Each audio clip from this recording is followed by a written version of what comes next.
One day I'ma wake up with a reaper at the door. Don't need all the answers, just say anything at all. I've been praying for a minute, I've been waiting on your call. Oh, don't need all the answers, just tell me what life is for. One day I'ma wake up with a reaper at the door. Don't need all the answers, just say anything at all. I've been praying for a minute, I've been waiting on your call. Oh, I've been waiting on your call. Oh, yeah. I've been waiting on your call. Oh,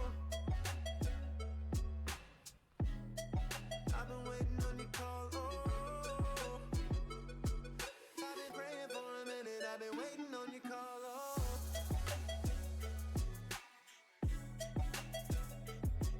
I've been waiting on your call. Oh, yeah.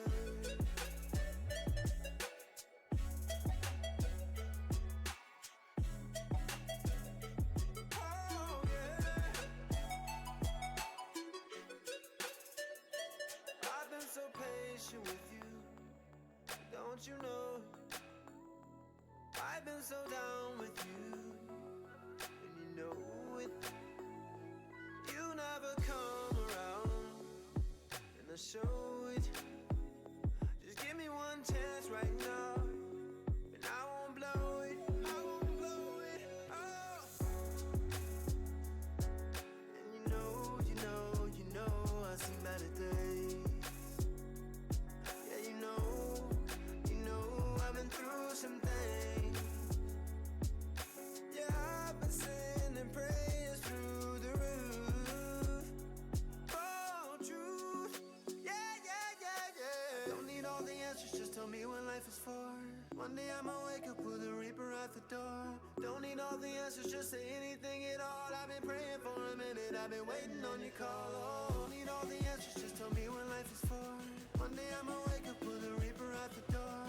Don't need all the answers, just say anything at all. I've been praying for a minute, I've been waiting on your call. Oh, I've been waiting on you, waiting on you. Yeah, I've been waiting on your call. Oh, I've been waiting on your call. Been waiting on your call right now. I wanna hear your voice somehow, voice somehow. Yeah.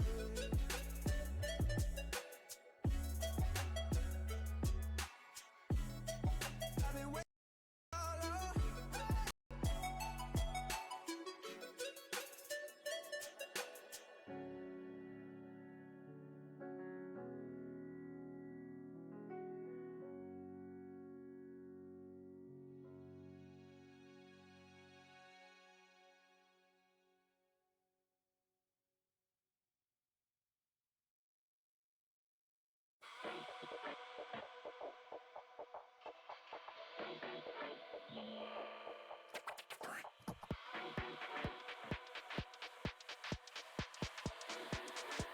Hey, let's get connected.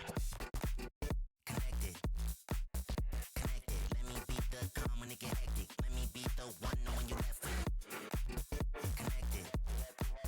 Connected. Let's just hit the plug and get connected. Feel it through your body, don't run my electric.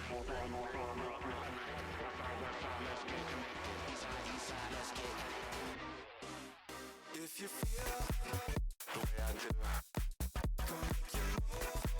'Cause I need you to help me for the night. So feel the way I do, go make your move. 'Cause I need you. Can't focus, but your body give me clarity. I can tell the way you move and how you stare at me. I'm obsessed with the way you caress me. I undress you with my eyes and you bless me. I confess my love and affection. I'm blinded by all the imperfection. Recognize the dark in you perfection. Can't wait to make you my selection. One side, let's get connected. West side, let's get connected. East side, let's get connected. South side, let's get connected. Worldwide, let's get connected. Local side, let's get connected. Online, let's disconnect it.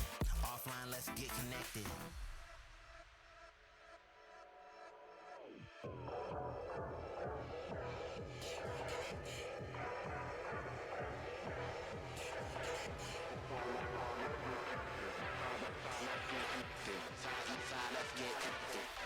Let's get connected.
Eu não sei quando parar.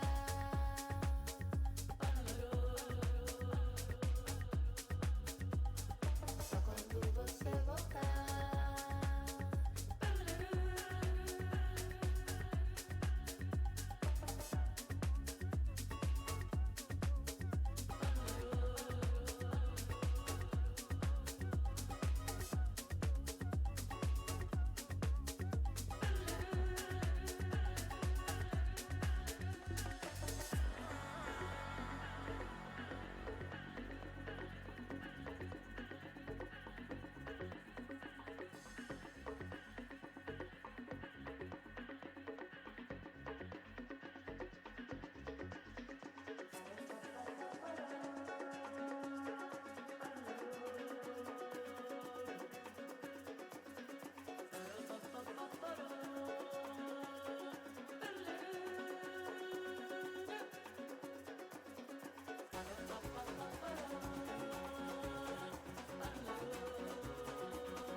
Eu não sei quando parar.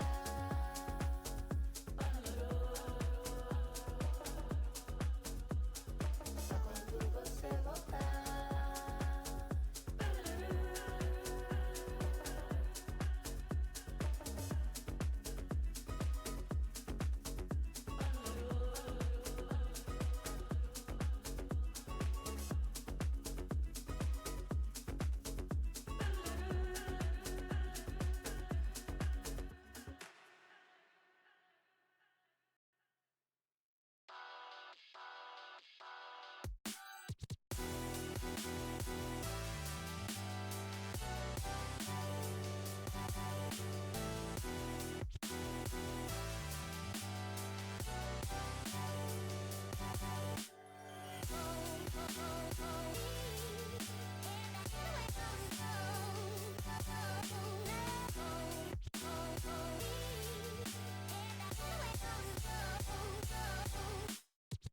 I've been wondering why I've never felt human. Am I alone? Do I belong here? They paint the world in black and white, it's confusing. I wanna let them know that I'm something else. I don't care what you say to me, 'cause I'm someone else. This is what happens between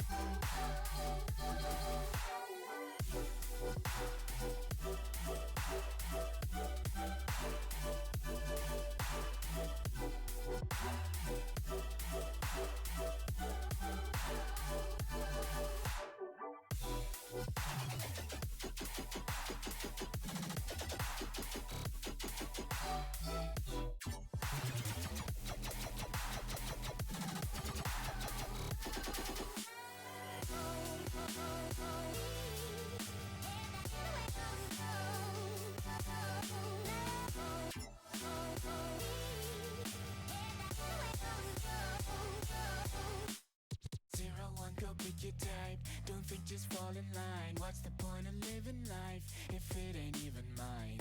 All the best things I know sit in the void and makes me wanna scream.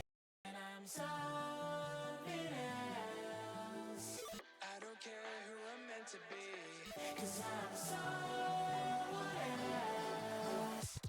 This is what happens between.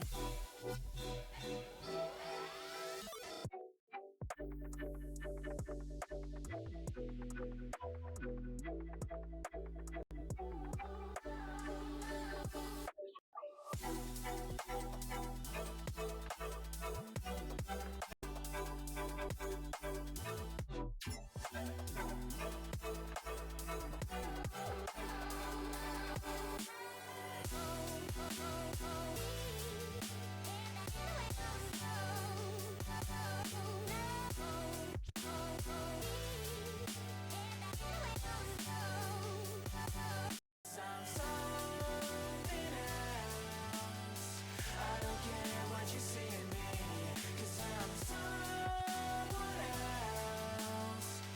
This is what happens between. Tell me when you love.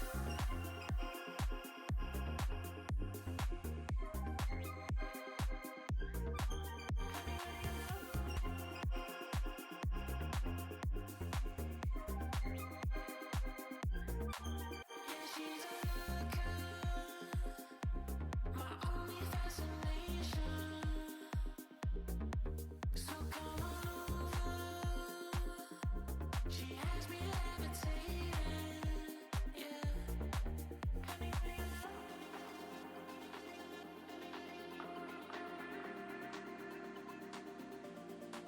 Tell me when you love.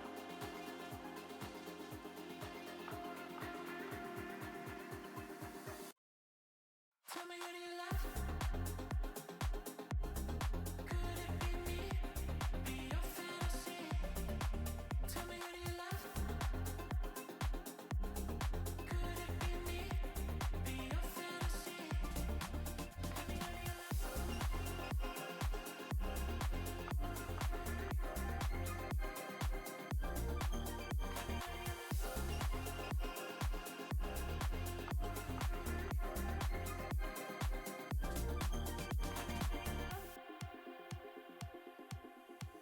We're undercovers, and I'm not contemplating. So are we lovers? The question you're evading. Yeah. Tell me when you love.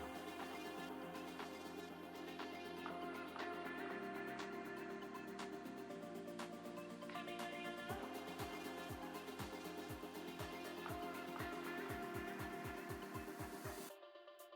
Tell me when you love. Could it be me? Be your fantasy. Tell me when you love. Could it be me? Be your fantasy. Tell me when you love.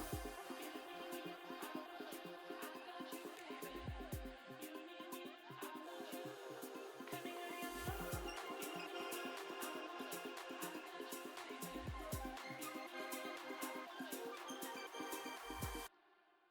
Tell me when you love. Could it be me? Be your fantasy. Tell me when you love. Could it be me? Be your fantasy.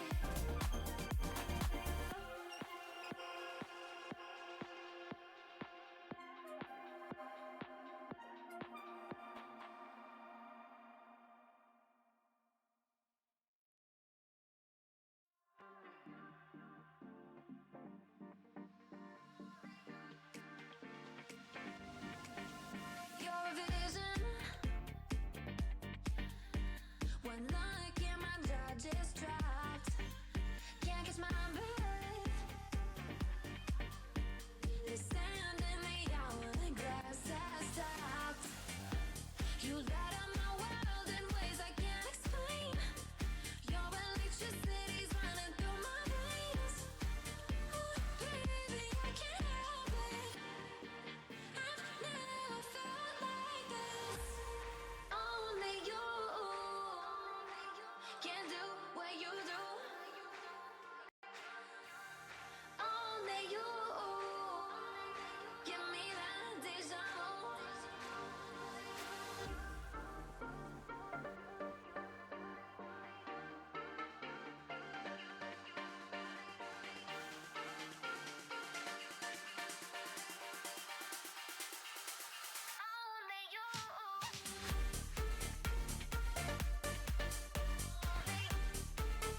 shots, high caliber round. If you know what's best, then you better get down.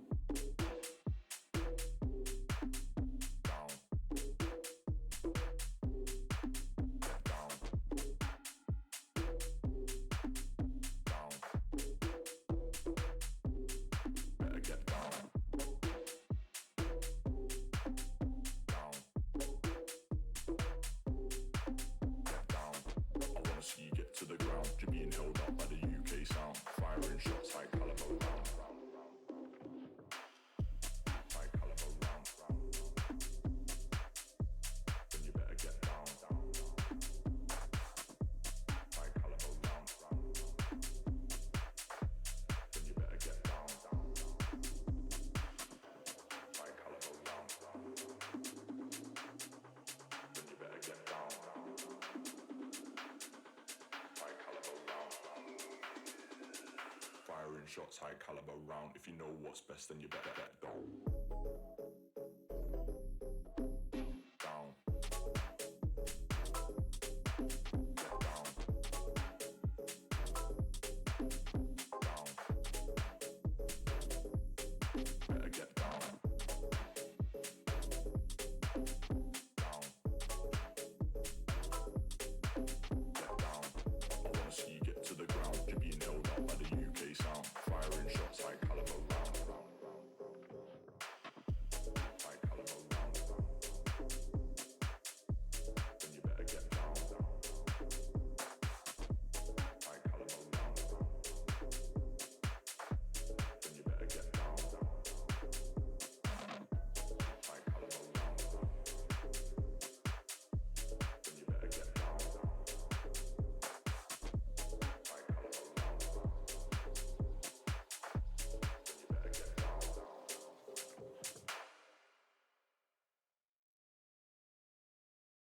People don't let them talk, only the text. Every time they give up on each other, go next. People don't let them talk, only the text. Many times they give up on each other, go next. Fear being cast out, not that complex. We only need to realize and need them what is best for us and not build a barrier.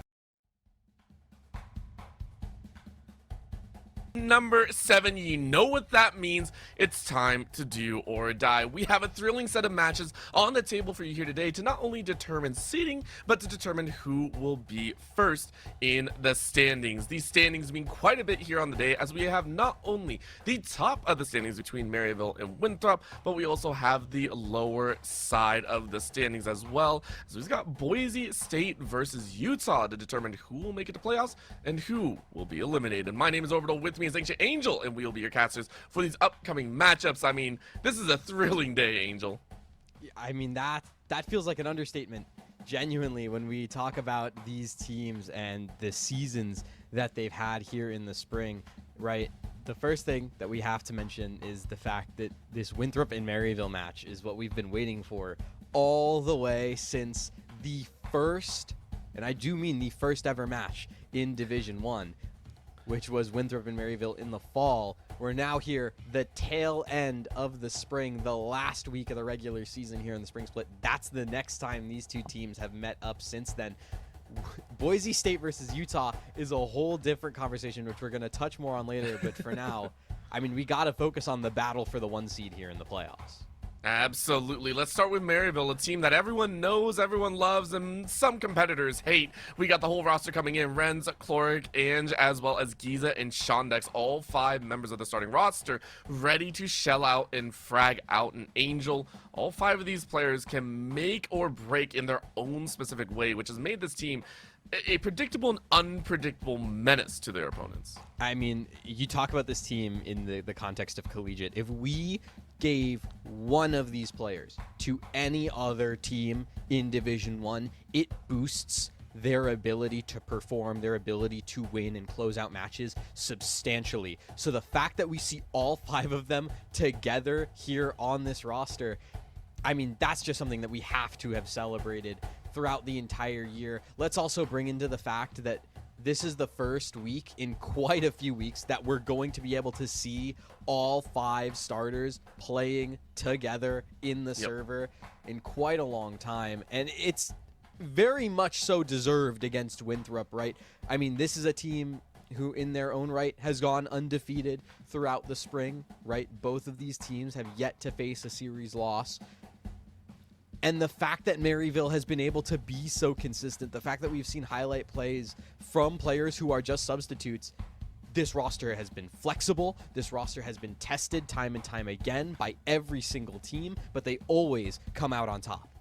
Yeah, and that's what's scary so far, because even though they get into tight positions, even in 4v5s, we've seen them frag out. And there's one member that stands out in our eyes just with stats alone. Giza has been at the top of the scoreboard in so many situations. As an individual, they hold top 5 in multiple different areas, including KDA, including just being alive and being a menace to the opponent. Yeah, right. Giza was someone who was in top 5, I think top 3 conversations last semester in the fall. Now we move into the spring where the meta has kind of shifted away from that sentinel role as much. It's really more about those duelists. So while it's going to be important to focus on Giza and just how much of a powerhouse he is, you also have to bring into account Renz, who is going to be the duelist for this team, the person who's more often than not taking the space. And in such a duelist heavy meta, that's going to be very, very important, especially in today's game. Yeah, I am excited personally to watch, because we just literally saw Cloric be able to pop off as well, and that just goes to show in a lot of these clips we see not only Renz as well as Giza pop off, but Cloric, every single one of these members has had all-star moments. But I do agree, watching Giza and Renz work together will be very fun. On the other side of the map, though, it is going to be Winthrop, a roster that you know and love as well, a team that has been undefeated in some ways in a higher affinity. Infiltrator, Governor, Ali, and Veyron, a lot of these players stepping into play. However, on the night, we have been informed that at least for the first map, a newcomer to the roster will be making an appearance. Greg will be stepping in for Winthrop to sub in. Yeah, Greg, Division 1 debut up against Maryville. Have fun. That's insane, especially for the kind of expectation that's on this Winthrop roster, right? Which is to absolutely challenge Maryville, to put them in really tough positions. Well, now you're in this kind of spot where you got a new guy on the team. You're also going to have Veyron stepping in, who technically, despite how consistent he's been week to week, is not a starter for this team. So you're going to want to see him still be able to hold it down, assuming he's going to be on the chamber, which we've seen him on before. But when I look at this roster and you talk about key pieces and important players, Infiltrator has to be one of the names that you mentioned alongside Ollie. It feels like both of them, they've been kind of running that double duelist setup, and they have been dominating at it, regardless of who's taking that first contact, whether it is Infiltrator when he's playing Yoru, or if you see Ollie who's flexing onto the Jet. Either way, they are like a 3-headed Hydra just running down teams, and that's going to matter up against what is considered a very stacked Maryville defense. Yeah, and I like the way that you put the mini-headed Hydra in there, because for Winthrop, one of the things that we've had, kind of concerns about is throughout the early stages of this of the season for D1, they actually had a lot of substitutions coming in. You mentioned the fact that for Ollie as well as Echo, even Veyron stepping in, these are not main roster players. These are technically listed as subs, and yet they've rotated them out on the same body of this Hydra that has ripped apart opponents in multiple ways. So I feel like that Hydra system of you can take away one head, but 2 more will take its place is very, very apt here.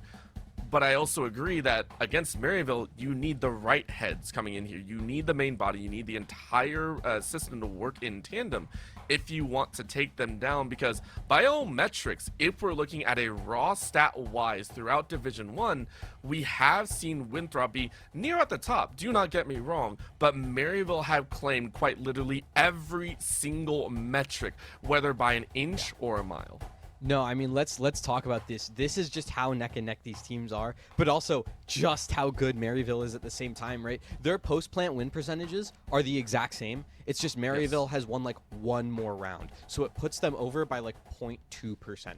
of rounds, and that's why they lead in that stat. It's the attacking round win percentage, I think, is also only like 5 or 6 rounds, and that's what puts Maryville over the edge to 56%. Like, these are, for a lot of stats, incredibly close. And the fact that both of these teams haven't even lost a map yet in the spring is insane.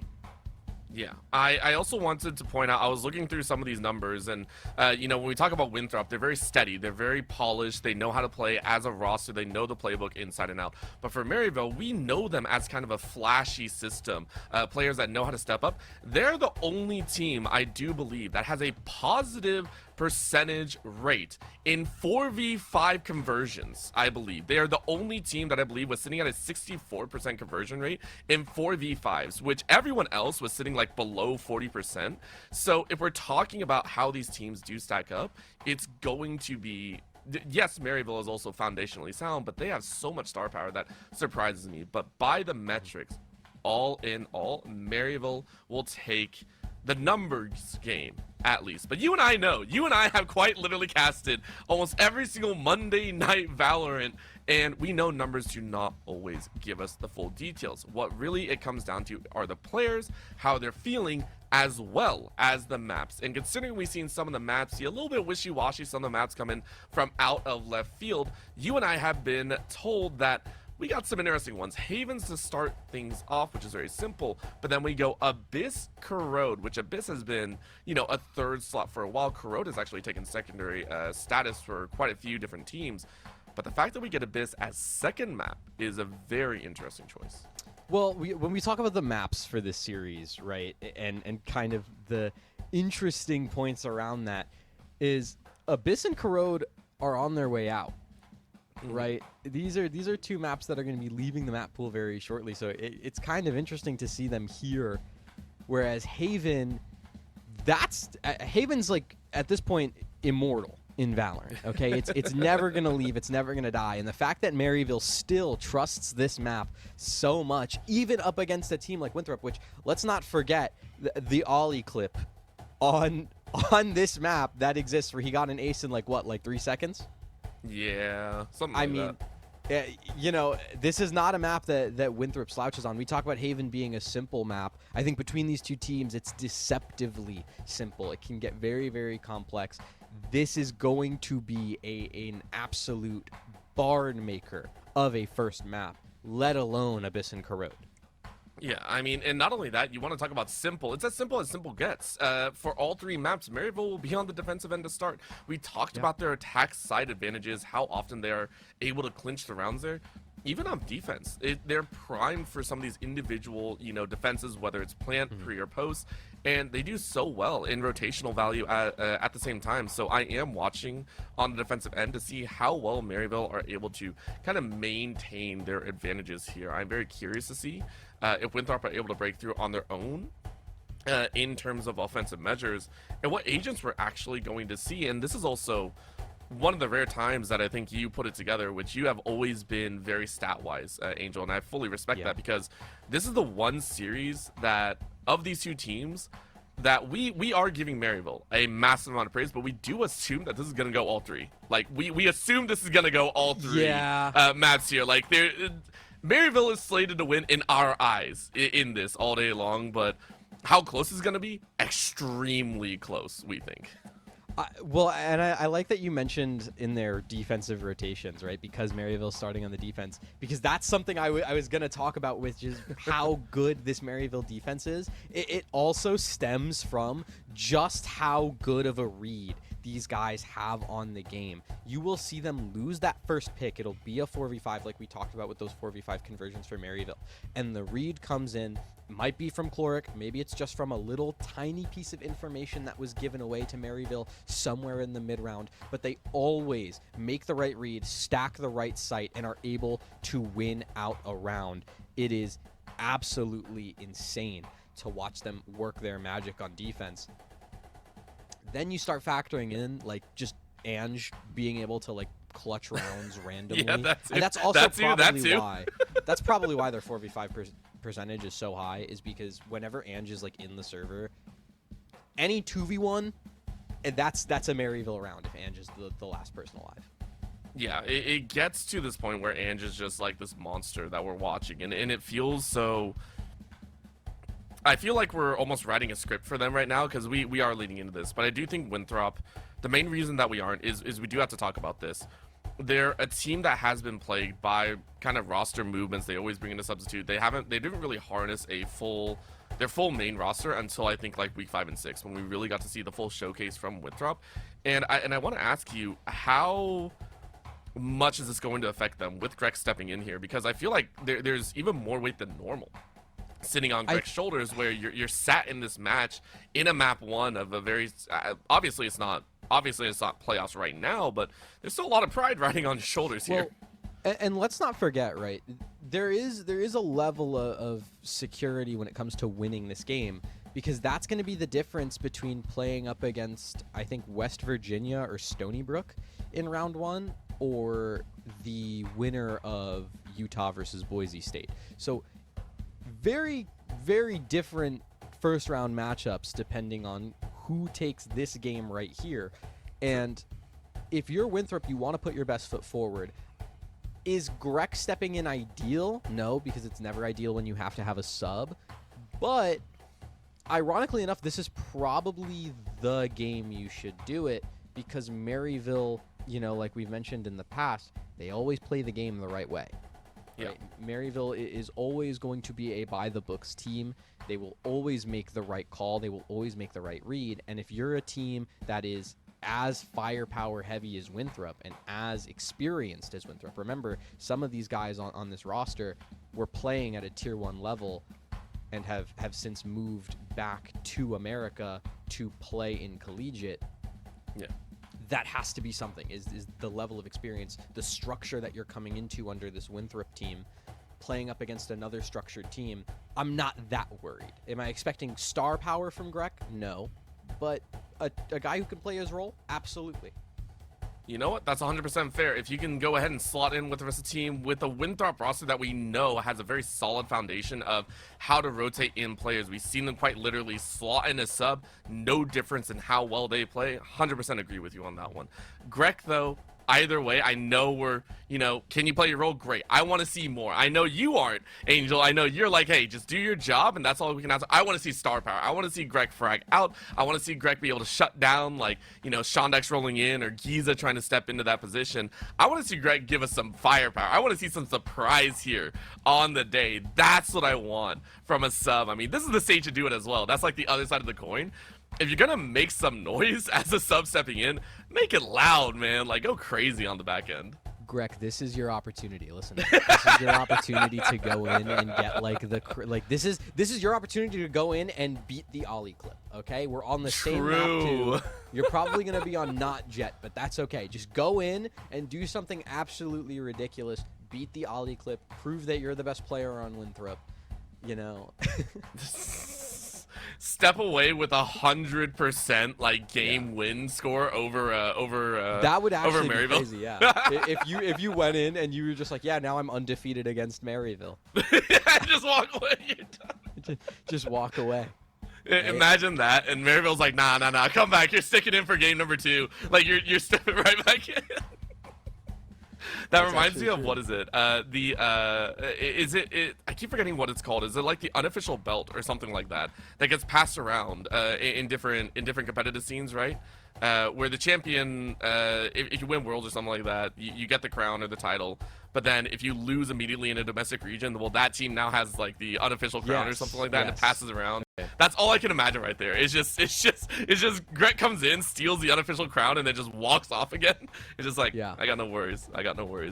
Let's go ahead and dive a little bit further into Haven, though, because that is where we want to go. We talked about some of the agents that we expect to come out here. Obviously, we're talking about the Chamber. We're talking about some of these extras that have been on the back end. What do we hope to see from Maryville? I mean, their stock standard is good, but do we want to see Spice come out in this map one? I'm not gonna lie. We're not gonna hope for any sugar or spice, right? It's just gonna be some boring bland oatmeal in terms of the comps, right? It's gonna be the Sova Viper with the probably Cypher. I think because Giza would rather play Cypher than Killjoy on a map like Haven, and I don't think Maryville has any problems with that. So I'd expect that. I think Renz is still going to be on this Neon, which makes absolute sense. Omen to come in. No, we have Shondex on Yoru, so they're running double duelist instead of double initiator, or no, instead of double controller. They're not running the Viper at all. Yeah, I mean, usually we see them on double control a little bit, so to pump out a double duelist, especially on the defensive end, goes to show that they're almost willing to trade out in terms of a double duelist on the Winthrop side. You can see Ali, of course, sitting on that Jet, Infiltrator on the Yoru. We already expected this one, Governor on the Sova, and then Varen on the Killjoy. Greg specifically on a little bit of control as well, sitting on that Omen with a little bit of Trace. So this is... I will say I'm a little bit surprised. This is one of the closest to mirror matchups I think we were kind of expecting here for Haven. Yeah, I mean, literally the only difference is Neon instead of Jet, and then Cypher instead of Killjoy. Yeah, 3 out of 5 is pretty good for a match. in this day and age, that might as well be a mirror matchup, you know? Yeah. I mean, let's talk about what we're seeing from these comps and what we should be expecting, right? Obviously, we know that Winthrop, they like kind of treating their attack as a three-headed Hydra, between Infiltrator, Ali being the kind of spearheads in these defaults, to Veyron on this kind of lurking role is going to be super, super important for the side of Maryville, who's actually starting on the attack. I don't know if that was intentional or not, but Maryville is starting attack here, and Winthrop will be on the defense to start. Looks like we might have gotten our info wrong. Either way, we'll play it where it lies. Winthrop on the defense, man. Listen, all our prep is out the window. The teams like to surprise us as well. That's what they love to do. But the opening will be a soft start for Maryville, taking things one moment at a time. Normally, we see a little bit of a burst through, a little bit of a early gun check. This time around, it's not. You're playing very, very respectfully. Lower tons, though. That's that A side lower. Ain't gonna be the big call as you see eyes out Sova, but Renz trying to check for this mid. Giza now tucked into a corner. I think you might be recognized already, and you swing a little bit far. Still able to get first blood, which is good. Now Renz able to catch the back of Veyron, which opens up plenty of space on the C side. Quick plant for the side of Maryville. Well, they do get that plant, and it's gonna be a 3 versus 4. Winthrop, they're down a player. Nothing more that you can do. Cutting through. Just hope for an opening. Look at the way that Maryville are playing Ange with that Last paranoia. player standing. Able to just kind of clean things up. It is a 1v2, but yeah. Renz is still on the board. Renz can just go ahead, slide in, clean things up. And that's a round that really comes down to the kind of hold that Winthrop were going for, right? The 4 stacked over towards A in order to gain that extremity control. That's great. You have all that info. You have all of that control. Problem is, Veyron's on an island, and Veyron's getting pinched on out garage, out main. Presence starting to be made C long. There's not really much he can do. He's going to get shot in the back. The C site's going to be given over. Tough call, but honestly, still well played by Renz. This time around, full stack on C, 1 lurk towards garage. Empty A site. It's a gut call for Winthrop, but they are walking right in the hands of Ange, who has done this before. However, good information being used. That short-range TP to get back with the rest of the team and the teammate to back him up. But Governor this time with right click drops and Ange untouched on the backside, but definitely a quick push in. One eyes, though, as Renz finds Infiltrator on the lurk as well. TP from the Yoru did not benefit them as much as they would have liked. Now it's a split 3-1, 1 through B. Winthrop, what can they get? Shondex takes out Governor in the corridors. That's a tough ask once more. Shondex with a good lineup on 2. There's only so much you can do, so Shondex grabs another ult charge for himself. It'll be an extra Veyron with that Bulldog. Rips through Shondex's life. One enemy By the way, though, Winthrop just kind of playing for the exits. I don't think they're going to have too much freedom to try and close out this 1v3. And for Veyron, with 100 HP, got to look 2 different directions. And Clorix says, only got to look 1. That's a nice 2-0 for Maryville start. Yeah, 2-0, keep 3 alive. Very ideal, focused way of kind of taking that round over. I believe we're going to be sitting at a couple compromises for the Maryville 5 for weaponry, but the Outlaw from Ollie's actually not going to have that much one-shot impact, considering everyone on Maryville expecting it, going for the heavy shields. I don't dislike this one. Ollie, though, it's a little bit of a snap. Fires once more, but it's a blind as Ollie gets tagged in the dome. Does it go down, though, so maybe he can dash out to safety. Double wall will give them cover, but Renz able to hard spray and catch Ollie on the retreat. Might not have an idea, but has a good one and infiltrate in the corner. Shondex helps out with that third. And this is Maryville just saying, you might be tied with us, but so far the opener is anything but even. We will be taking the start in tow. Winthrop down to 2. Yeah, what is about to be a 3-0 lead, considering there's no way Winthrop go for this. They have to save that weaponry across. Otherwise, you're going to be effectively giving up a fourth. You want to see, I guess, a more active start from Governor in a lot of these rounds. He's really been isolated, not involved in a lot of these fights until it's already too late. So to get him more involved in the action would be ideal, especially considering just how strong of a player he is. But Giza goes down to the bomb. Maryville still keeping the majority of players alive, still building that bankroll. And this is going to kind of be the opportunity to start really rolling over Winthrop's economy. Yep, this is where Winthrop need to make sure to solidify their standing of, are we going to save? Are we going to push? What are we going to do specifically? Big eyes out.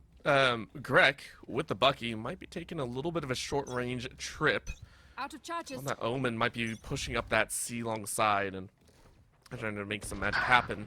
Eyes out as Ange finds Ollie once more, marking them through garage and another through window.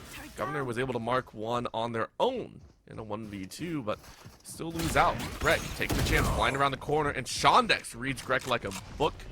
This is Winthrop down to a 2v4 once more. They kind of expected it. Doesn't change the fact that it hurts any less. I mean, it's just an unfortunate situation for Winthrop. It's those same 2 rifles that they were counting on in this round to now be the only 2 left. Never mind the sheriff. The fact that Infiltrator still gets one there is insane, but Giza sprays down the last 2.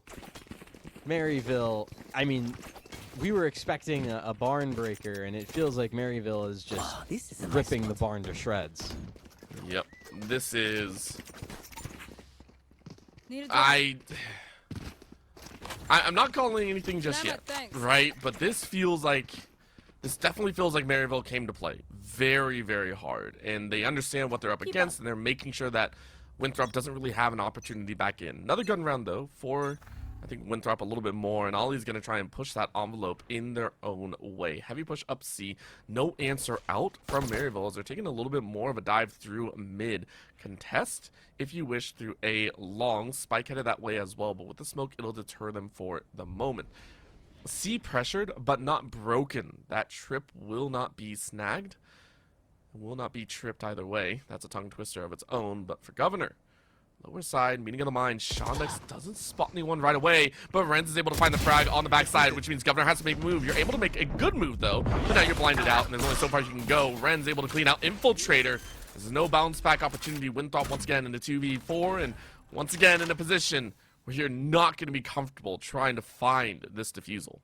Yeah, you might be another save, in all honesty. Greg kind of in a 1v4 and about to be shot in the side of the head. I mean, that... Giza? Okay. Oh, don't do it. Oh, don't... No. He's just a baby! Not a baby if he's playing here in the Div 1 matchup. This is... That felt a little bit mean, but that's the best... hazing, I guess is the best way to put it, of a welcome into a matchup. Like in Division 1 years, he's like 2 months old. That's fair. You know what? That's fair. Either way, that's a brutal awakening as Maryville maintain a status of 4. 5 clean. Ollie takes one for the road, but that is one that maybe you wish you got a little bit earlier. Pistols back out with the hero rifle for Ollie.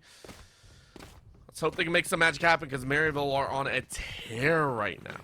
Yeah, I mean, we know that Winthrop, no strangers to slow starts. It's happened to them before, right? We think about like the 10-2 half between Boise State and Winthrop as a prime example, but Gotta go. you know, up against a team like Maryville, they're not going to give you many opportunities to come back. So you want to start seeing some of these players get online earlier rather than later. Let's see if they can do so. Greg hiding in the corner has a single pistol. Look out, you can do quite a bit of work if you tap the head 2 or 3 times, but it's a good walk back from Maryville. Sensing something. No major util broken on C's side just yet. They haven't tested it in a while either. Switch of positions. Veyron making their way towards Garage C. Long positioned for a very long hold. This is one of the long rounds Maryville has actually taken. Well, Winthrop, they got the turret spotting, so Infiltrator will be there in sight. Maryville are afraid of a stack here. Feels like they're just running down the clock continually. If Veyron over peaks, though, just a little bit too far, oh, this could be disastrous for Winthrop. Thankfully, Veyron's not down just yet, but Giza able to prime it. There's going to be the download of position. Neural theft being used, which shows everyone on Winthrop's side. Claims another victim before even that shot rings out. That's going to be a very nice jump and spray. Giza finishes off Infiltrator. Giza just to a 2v5. I think Cloric has a good idea where Governor and Ollie are. Once again, Winthrop not liking these odds, but they got to play it where it lies. And with the snapshot 1, and Shondex with a shot through the box leaves Winthrop flailing 6-0. Maryville strong. Yeah, this is a very bad spiral that Winthrop are dealing with right now. At the very least, they've done quite a bit of saving over the last couple of rounds. Infiltrator now able to grab that long-awaited for operator. And that's going to be crucial, especially in locking down some of these extremities, maintaining some of those sight lines. Reminder, the only real utility that Maryville have to break these sight lines are those 2 flashpoints from the Yoru.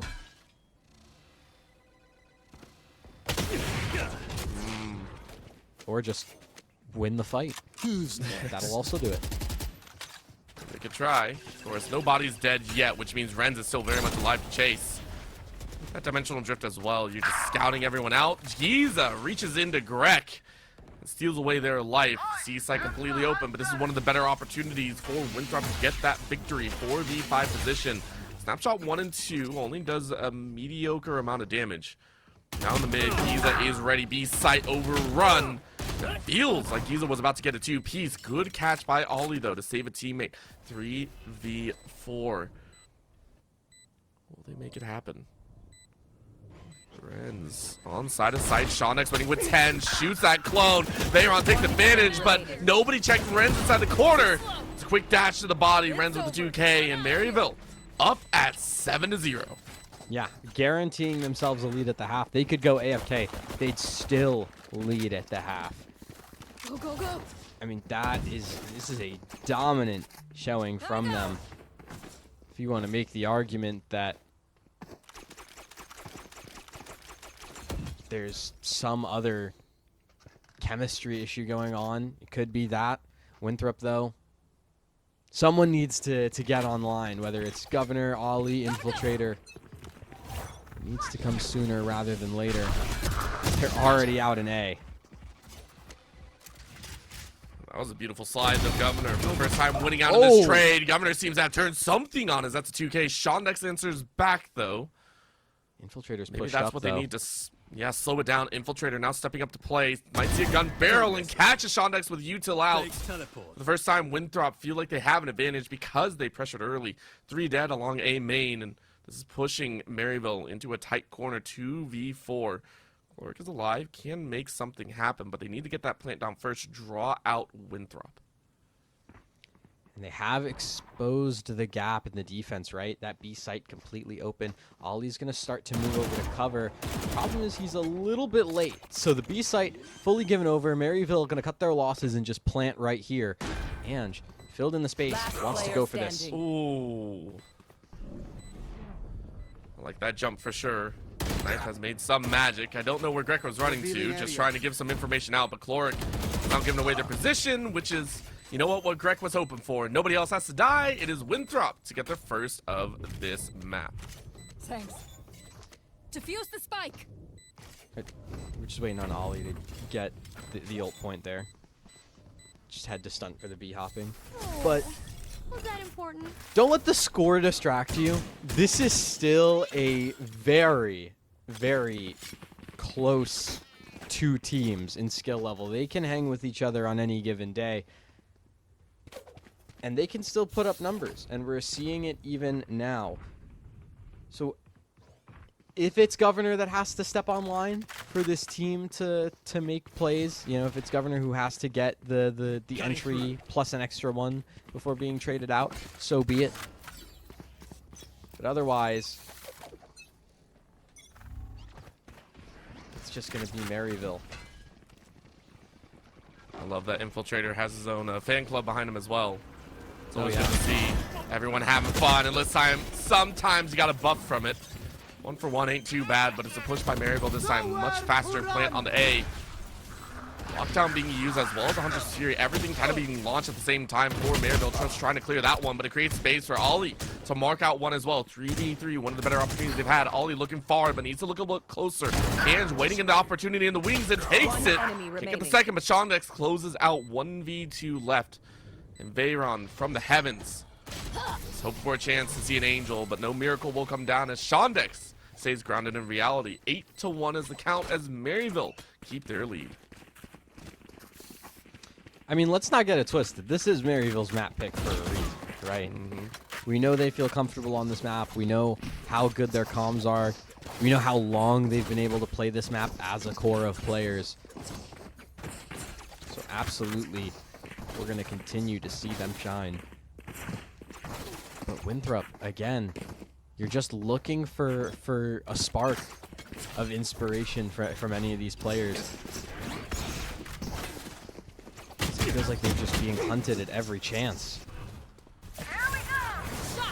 And ripping Infiltrator out. Renz, though, overdriving their way to try and get some damage down. Sees one in the corner.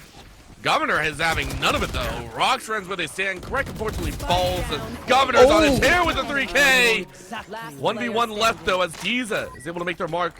This 1v1 is the closest, it feels like, for Winthrop in a while. They make it work. Another ping. Cage triggered. Gate goes down. Spike grab. Giza trying to get that plant down. Fake Cage plant. triggered. Another cage to slow him down as Veyron's position is already spotted. Planted the spike. Now it comes down to the 1v1.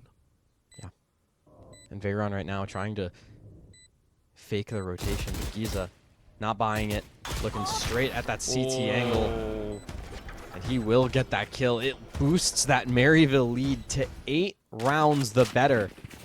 And again, this Shondex Yoru just looks amazing in these openers. Renz is having a phenomenal time just diving into sites. The trades have been there round to round, moment to moment for Maryville.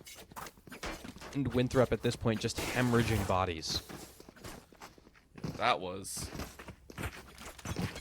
I mean, Winthrop are definitely trying. We're seeing the fight within them.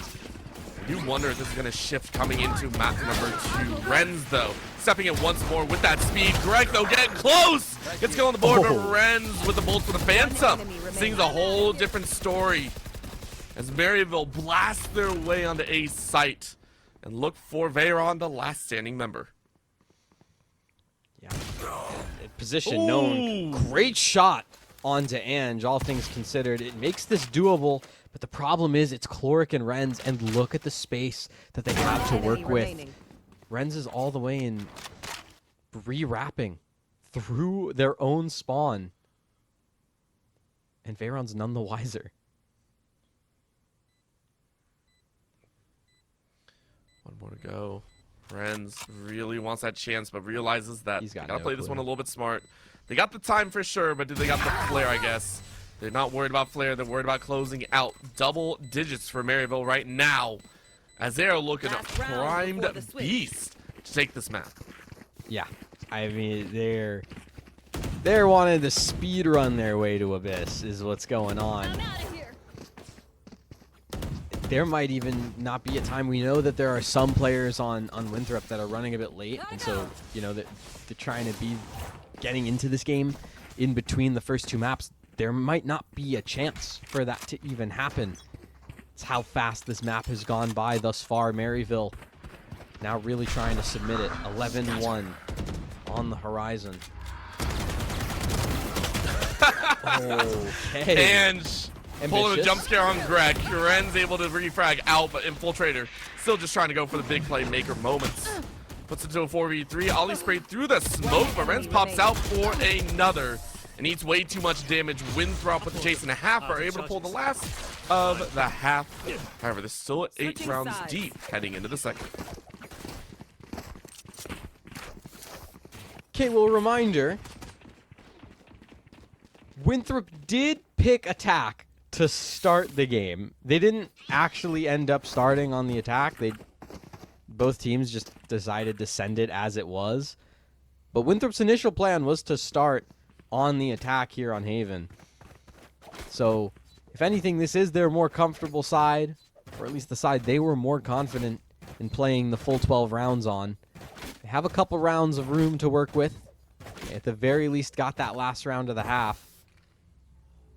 So there is still a chance. But it's got to be a pretty flawless run. Flawless is what they're looking for.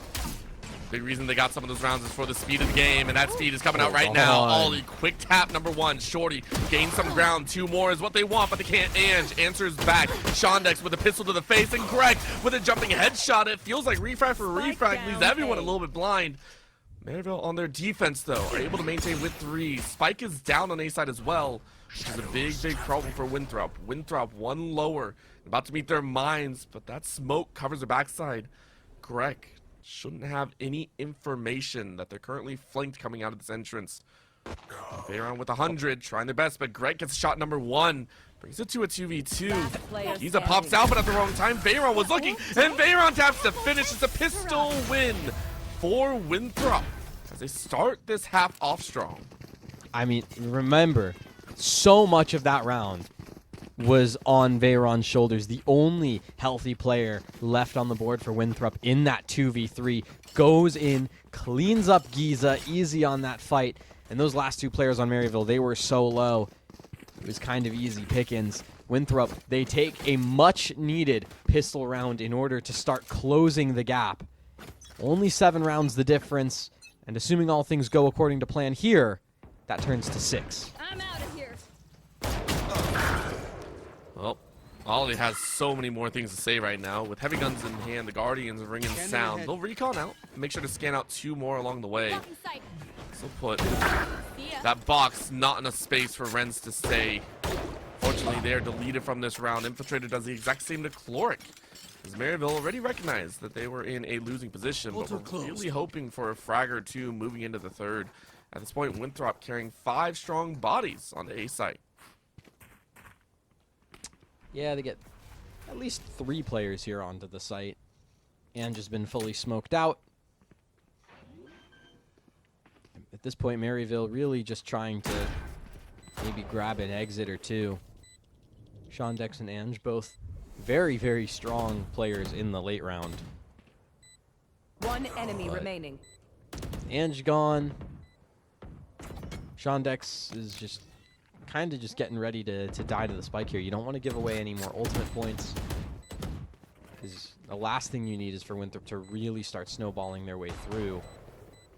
Ollie actually gave up the rifle or the Guardian, so he could go hunt, try and get that Blade Storm online early. Well, he did, and now he might run into some difficult spots as Shondex rips 1 more for good luck. Won't be a flawless, and it won't be a clear out, but it's a nice one at the end. Shondex goes down to that spike as called. We're not heading into that moment where Maryville are going to kick things into high gear. Guns in hand. Time for that bonus. And Winthrop, well, you're not mad about how things have turned out so far in the start of this half, but this is where you really got to buckle down and say it's time to show up. Well, reminder that Winthrop started this half and played that anti-eco round almost perfectly. Yep. Right? They didn't lose a single gun that they bought up. They played exactly how they were supposed to. You can see it in their buy. It's very, very competitive with Maryville's full buy even after the save in the last round. So despite the kind of initial tussle on the A site, they do have Ollie inserted deep in short. Shondex is ready to take that fight straight to Winthrop. Straight to the dome of the mirrored your stand as well. That had to hurt a little bit in the 1v1. Now they rotate over a few more members onto A just in case there was going to be more mischief. With the C play and the garage now being held in a 1v1 through doors. It's a bit dangerous for Winthrop to go about anywhere. You can see another smoke going out, covering B main entrance. Governor's all the way on site. Yeah, I mean, they're in, but again, the spike has to travel that way. They're still worried about some of the other entry points. There they go. Out, and the turret's going to help. Andrew's still alive, though. And now you check on the back side. Because you had good information that the site was overrun, you knew they were coming from connector. Greg able to find one, or Greg was able to find one on Cloric, trying to get that ult orb. But it's still a 1v4, and poor Greg, they've been trying their hardest. It just hasn't felt like it's led to too much in there. 30 seconds Now left. the trap closes in an even deeper way.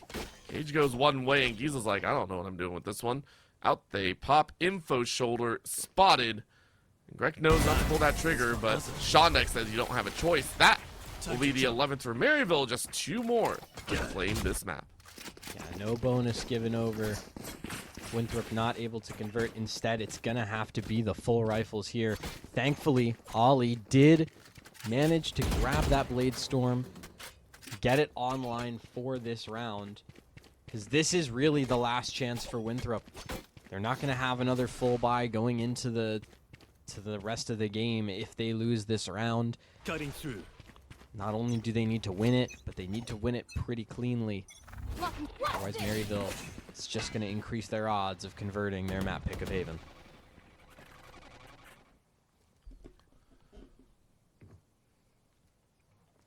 Start of a little slow play once more. Winthrop recognizing guns in guns. Puts it at a more mid-range battle. Drone. Able to spot one for the moment. Not much more on the side though. Shondex getting real cheeky with this poke out. 4 mid towards B, but this A long lurk will be a problem. Winthrop are on the cusp of losing their Sova here in a second. Governor's on an island. Yeah. There's no way he expects Shondex pushed. I don't think so. I mean, Shondex is still taking this time a lot because you don't know who else is around the corner, which I respect. So playing that information game. But now it's a leadoff. So all of a sudden, that flank option is open, and there's an exchange here that is going to surprise everyone. Winthrop's like, A's open, guys. A is wide and open, and it's going to bait the rest of the team quite possibly. Ollie trying to go through garage, and here comes that lurk. Shondex, if you get this freedom, it is massive. Ange washes out Ollie, and now they poke around the corner, and there it is! Eyes out! No, Shondex! Oh my. Shondex had every opportunity and still lost out. Now it's on Renz. Ren's going to try and hold down the 2v3. Winthrop just got a massive break in there, but I don't know their time. They're rotating out. There's no way. 10 seconds left. Are they going to place it on B? Barely. They have time. They got it. Good. That's not what they were wanting to go to. As now there's a dance. Renz pops out 30 HP.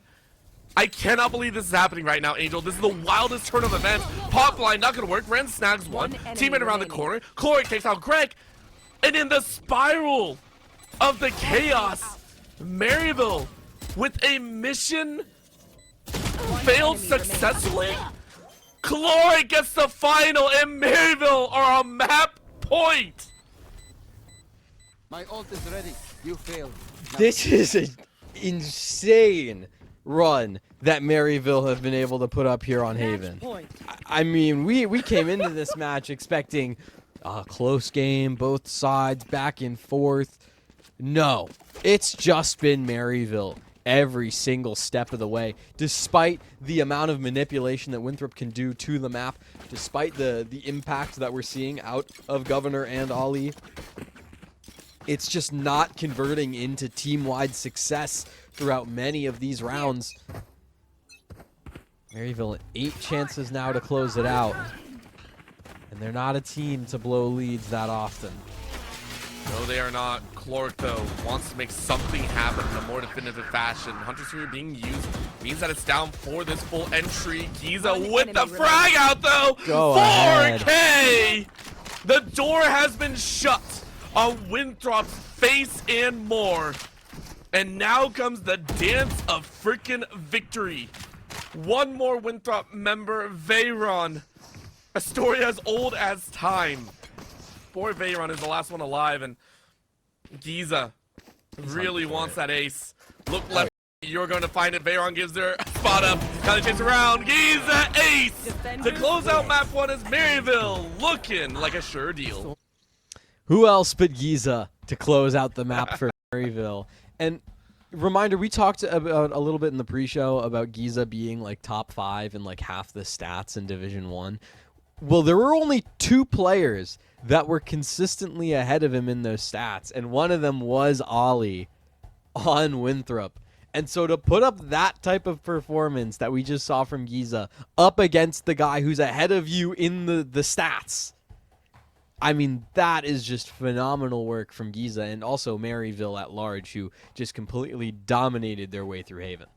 They really did, and as you said, it was their map pick, but it does not deny the fact that Maryville are here to play all day long. And looking at Winthrop's side, Greg, unfortunate, stepped in, had to make some moves, didn't really perform up to standard, but it's good on them for being able to step up, say, hey, I'm going to take my chance here in a Maryville series. I give them a lot of credit for it. The question is, can Winthrop bounce back? If they bring in, again, we were told and informed that the sub was only for map number 1. So do we assume that Winthrop will be feeling a lot better moving into map 2 when they have a majority share of their members back? I mean, the fear is, did the subs buy enough time, right? True. Are those players now free and able to play? You know, did they get out of class? Those are a lot of questions that, unfortunately, we're not going to have the answers to right now. We kind of have to go to a little break and then find out, don't we? Yeah, we do. So we'll go ahead, head to a break number 1. Before we go, though, I want to give a big shout out to all you viewers at home and the lovely staff on the side. At the same time as this is going on, I do believe the League of Legends side is also competing between Winthrop and Maryville. So while we go to a short break, go ahead, check them out. Come back for map number 2. Your learning experience should belong to you. At Maryville University, you choose your own path and forge your own future. Whether you're on the ground, online, or a combination of both, the Maryville experience is centered on you, the learner.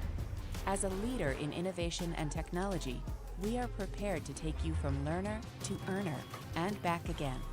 Join us as we look to your future together.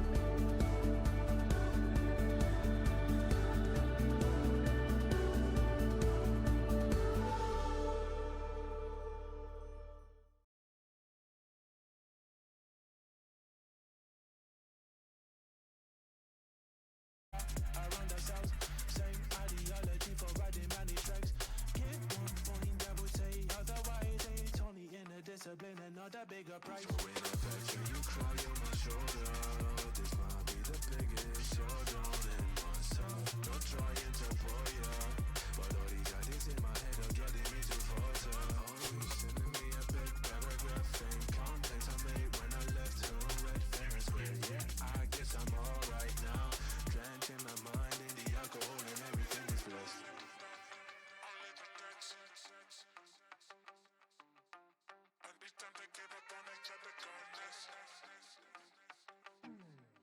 All my energy is placed in my time and the energy. If you don't like the way I think, don't need to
I can go anywhere, walk the desert in the sun, lost and I don't care.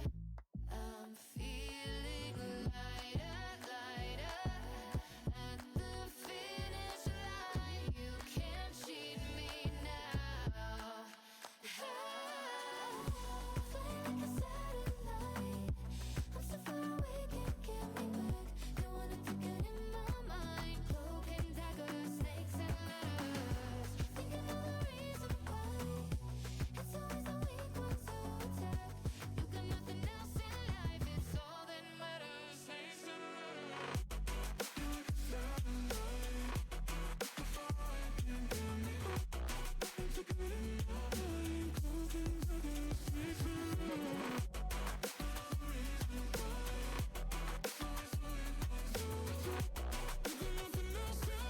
It's all that matters. Snakes and ladders. How does it feel to fall now that you're in this alone? No more comfort, 'cause those days are over now. I've seen that side.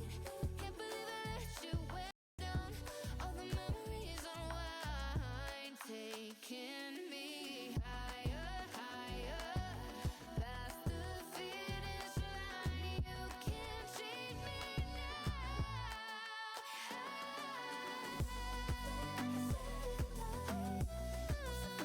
Can't get me back. In my mind, like snakes and ladders. Thinking of the reason why it's always the weak ones who attack. And nothing else can last. Snakes and ladders. Nothing else can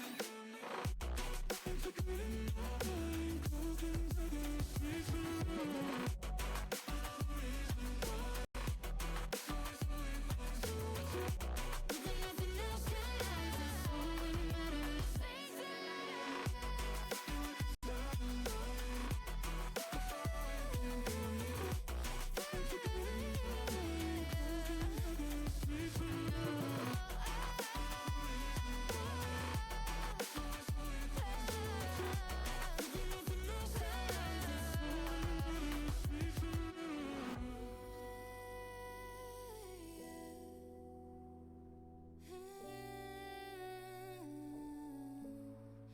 snakes and ladders.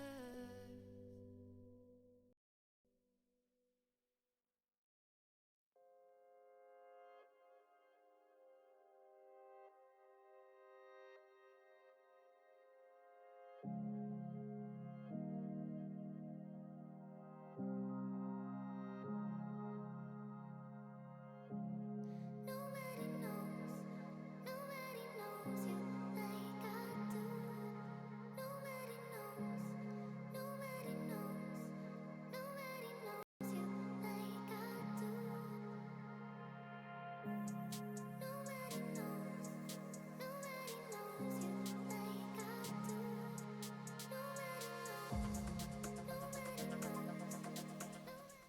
Welcome back, everyone. We are here for game number 2 between Winthrop and Maryville. Maryville obviously punching very hard and very heavy here in map number 1. Took Haven 13 to, I believe, 4 or 5. Very, very powerful stuff in there. However, we did know Winthrop was coming in with a little bit of handicap. Greg had to step in last minute. Big shout out to Greg. Unfortunately, they did fall on map number 1, But moving into the second, Winthrop will now have their majority share of Fair, main roster here. Fair and STG are coming back into play, so Ollie and Greg will be out. Yeah, and listen, you want to talk about missing presence? I miss when STG isn't in the server, okay? The strongest and tallest of guys. I mean, you absolutely want him in this lineup. The value that he brings in some of these like 4v3, 3v4 situations cannot be understated. So to get him back in the lineup, to maybe run a couple more comfortable comps, considering we do know Ollie has kind of his own specific type of play style, which does work, but the team can better gel when everyone's on the same page, and that's a lot of the times kind of what it felt like for Winthrop, especially on that defense, is there were two different game plans going on at the same time, and if you're doing two things at once, you're doing both of them less efficiently. Yeah, it's a tough call, and honestly, hey, get those guys in. You know, the 60-second strong, tall guy, you know, might be better than the other 61 that were beforehand. Big thing, though, moving into Abyss, a little bit different map as well. We keep that in mind. This is Winthrop's map pick.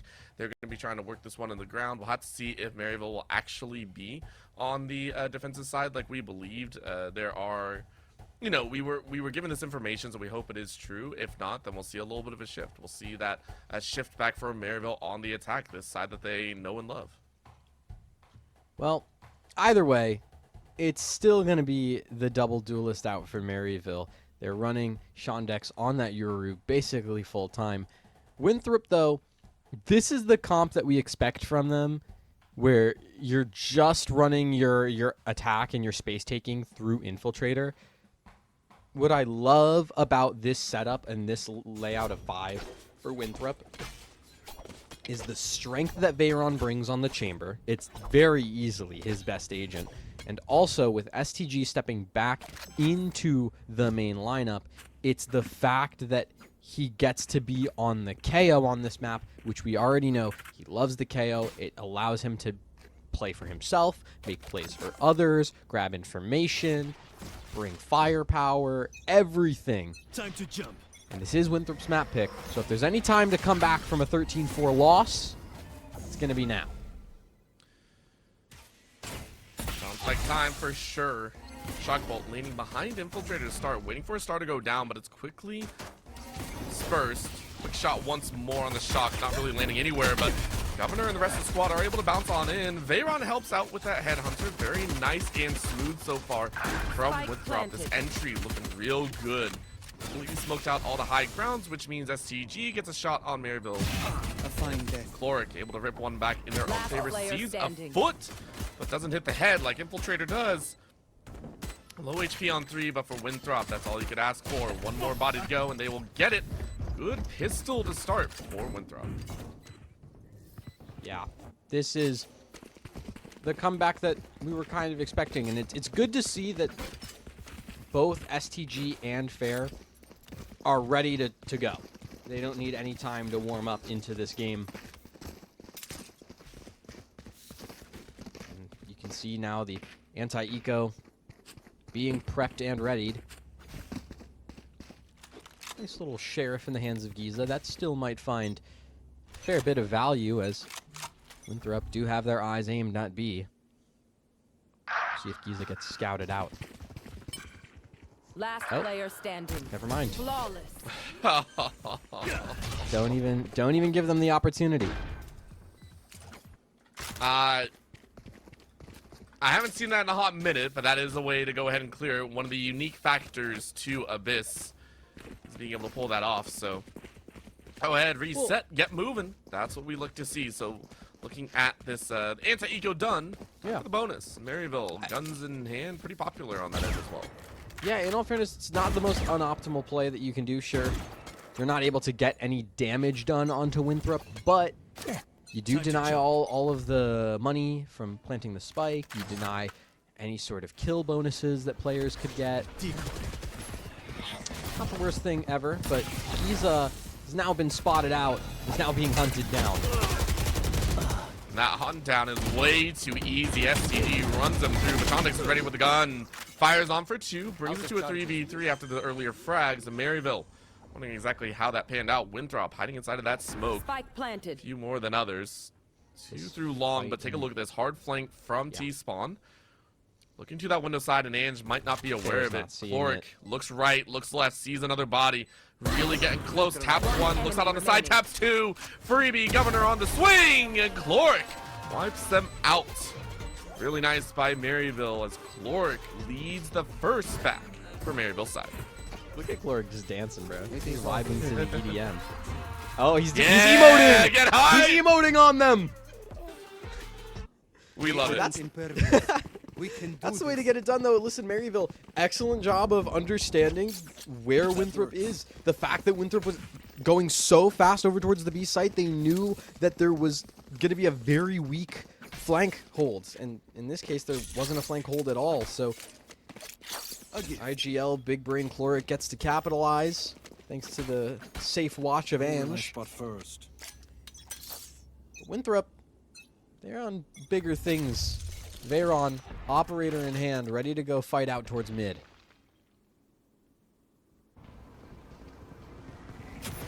Coming with their magic inside the smoke, and just waiting for the rest of the team. Gets tapped, but no real damage on the back end. Now you spot 3 or 4, but Infiltrator says all I got is 2. Drop shot next to Ange. Once again, a B side hit. Back in a flash. Spike going down out wide, so from T-Spawn you can make it work. But Veyron beats shot number 1. Renz though, untouched through connector. Dash on in short range though, still leaves you in range of Infiltrator, who is now 3k deep. That's more than enough to put Winthrop in the good chair, in the good seat for this show. 3-1 in their future, and Maryville kind of knows it. Chloric just waiting. Yeah, Chloric is unfortunately relegated to a save. How the tides have turned. That might just be karma for emoting. You must save. You must now spend 40 seconds staring at one angle. But for Winthrop, again, a phenomenal site take over on B, and we know that that's a very big success of theirs on a round-to-round basis. Is their executes. They demand a fight.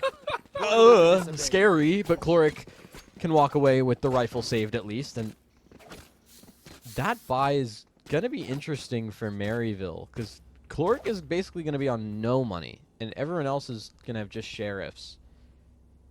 Ooh. So yeah, MCE calling a timeout now. Ironically enough, I think the first Maryville timeout we might have ever seen in the spring split. I mean, we did say this is the one series that might push us to a map 3, and at the start we're seeing for Winthrop on their attack feels pretty good. I give them credit, they're pushing, they're making faster moves than I was fully expecting, and they're winning a lot of these openers. So a timeout here by MCE saying for Maryville, come on guys, get it together. We understand that they're going to push in certain areas, and these defaults, we can make it work. We can really make it work. I wonder what else they're trying to say. Maybe who to mark to start things out. Are we going to try and mark Infiltrator or someone else on Winthrop's end? I think the big thing for Maryville in this round at least is going to be how do you maximize the one rifle you have on your team, which is in this case Chloric. How do you maximize the value you're going to get out of him without completely compromising the rest of the map, right? You can't just give up A or B in its entirety unless you just go for the hard read, which is entirely fair that Winthrop just exec'd on B the last 2 rounds without a care in the world. So just do that again.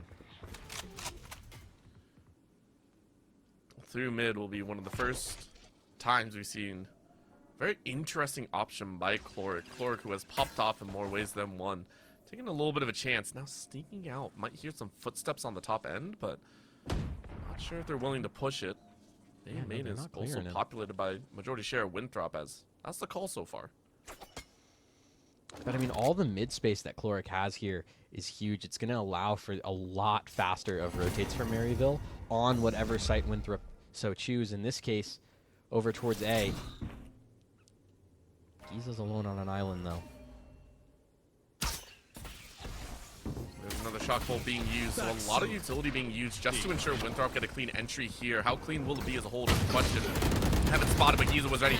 Inside the smoke, looking for one more, but can't find it. Ren sneaking around the outside here. Towards the door.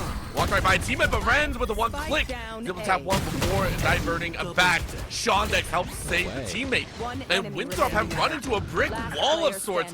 Fair is able to even it up to a 1v1, but Clork is the last one alive. Remember, Clork is the only one with the gun. Has the rifle. 20 seconds left as well. Remember, Clork, all the space and opportunity in the world. Right now, the pressure's on Fair to plant. He will do so. But does he expect the flank from Cloric? I don't think he does.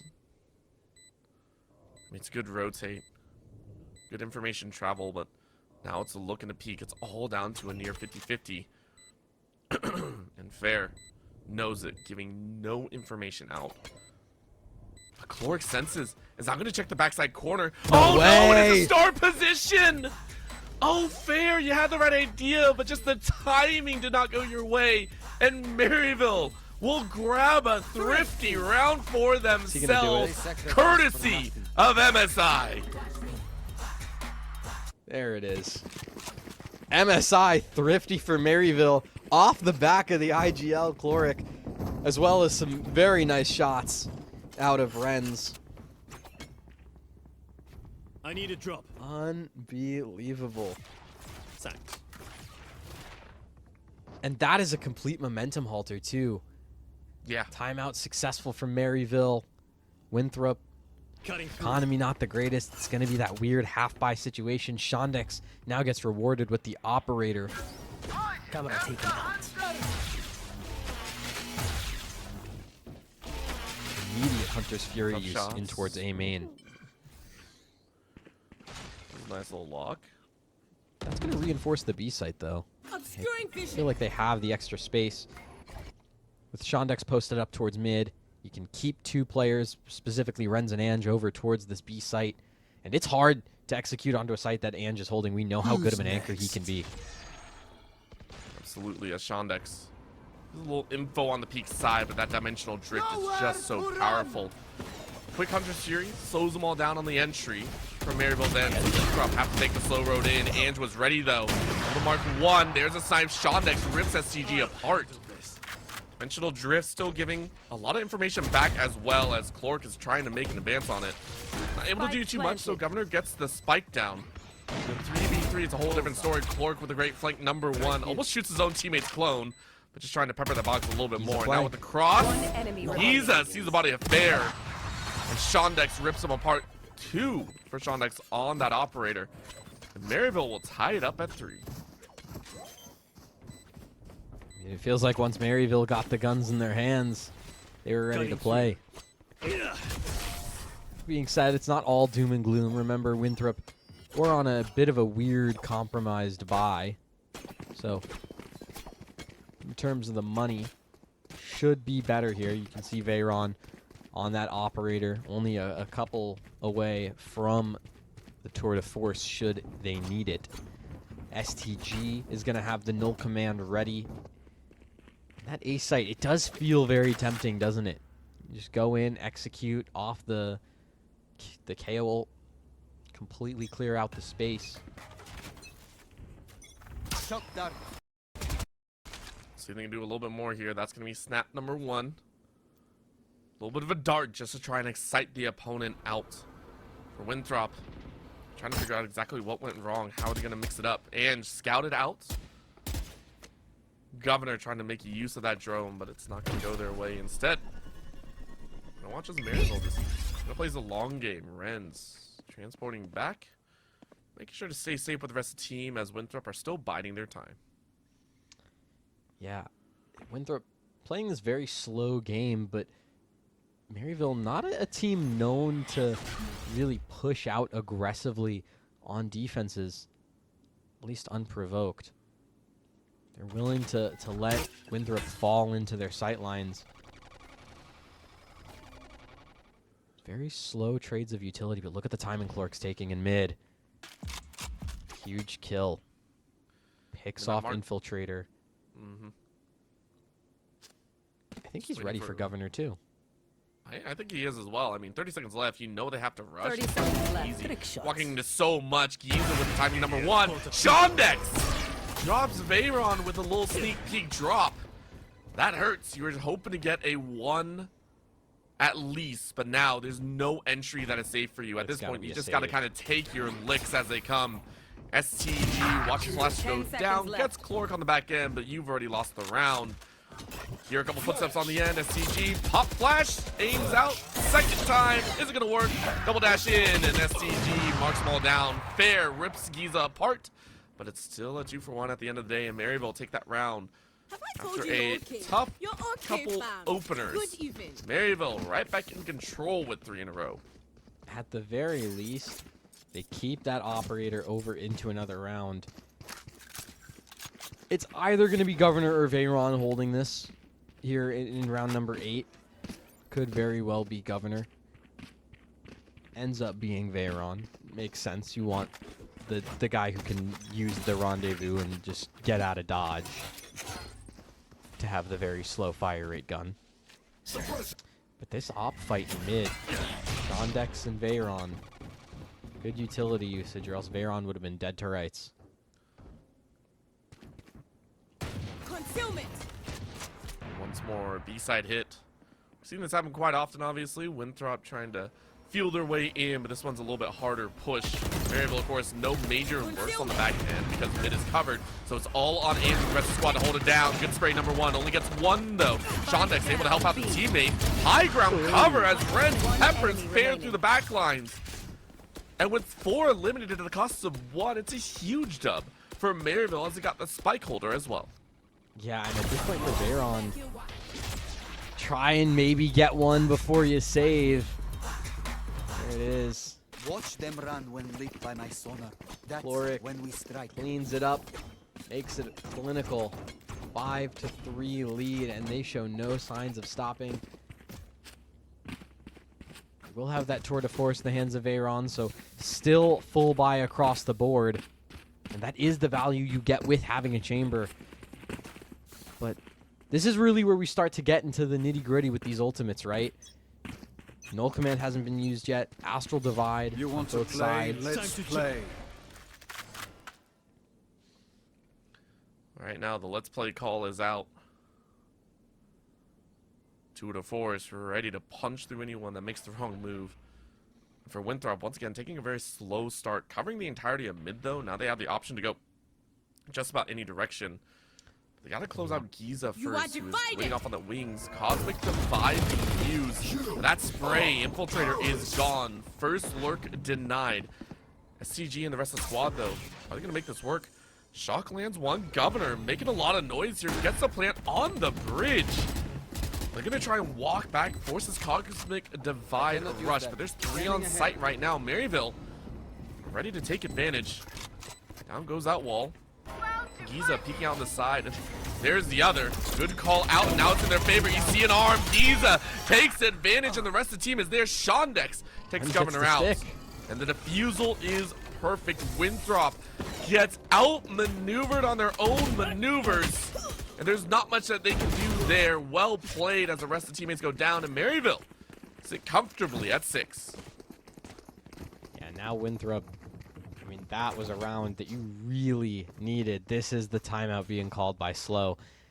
And it really couldn't come at a better time. It does feel like this Winthrop team is spiraling a little bit out of control. They're slowly bleeding rounds. At the very least, it's not as bad as the first half of Haven, but you need something to tie everyone back together, because these back-to-back slow starts in both of these maps have not been helpful to you at all.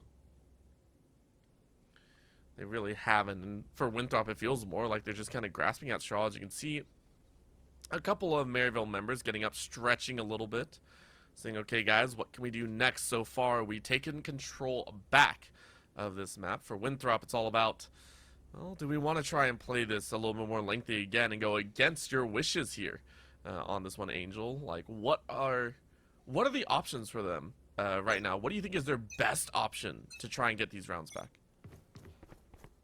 I mean, it's as crazy as it sounds, it's got to be revolving around the opening kill. I know that Maryville has a really good 4v5 rate, but Winthrop is a team that has the firepower to not consistently lose 4v5s, right? But you need to find an opening somewhere, because Maryville's retakes are so structured and so flexible and adaptable that they can do a retake from anywhere, right? They have protocols in place. They know how they want to play in any given moment. Nice one out, Veyron. That's huge. Mini jump shooting as Ren's got a little bit too cheeky with their entry. Mid now covered. I don't think there's going to be a refrag out anytime soon. Maryville down. As you mentioned, opening frag is good, but for Winthrop, you need one more. Testing the waters, though. Rotate over towards the B side. Veyron, though, recognizing an opportunity where they see it, but good coverage by Ange keeps them safe. Now the call is being made, though. Hard rush onto the B side. Maryville, recognizing this one, puts two, one high, one low. Winthrop quickly gather members onto the site. 3 on top, 1 towards main. Will this work? 30 Position seconds all left. 4. Flank opportunity. Spike Shot 1. planted. Shondex misses. Neural Theft gives a lot of great information. Clork uses that to take out Fair. Giza now rounding the corner. Governor off on that ledge. Will they find it? They jump a little bit too far. Clork takes them out. Now Hunter's Fury snap 1. Hits the body. Looking for a second. Will catch Infiltrator. No one else around the corner, but SCG has a good mark. Will they show themselves? Yes, they do. Their position is given away, and Ange flushes them out. You called it before, Angel. Maryville consistently have the right reads. Yeah.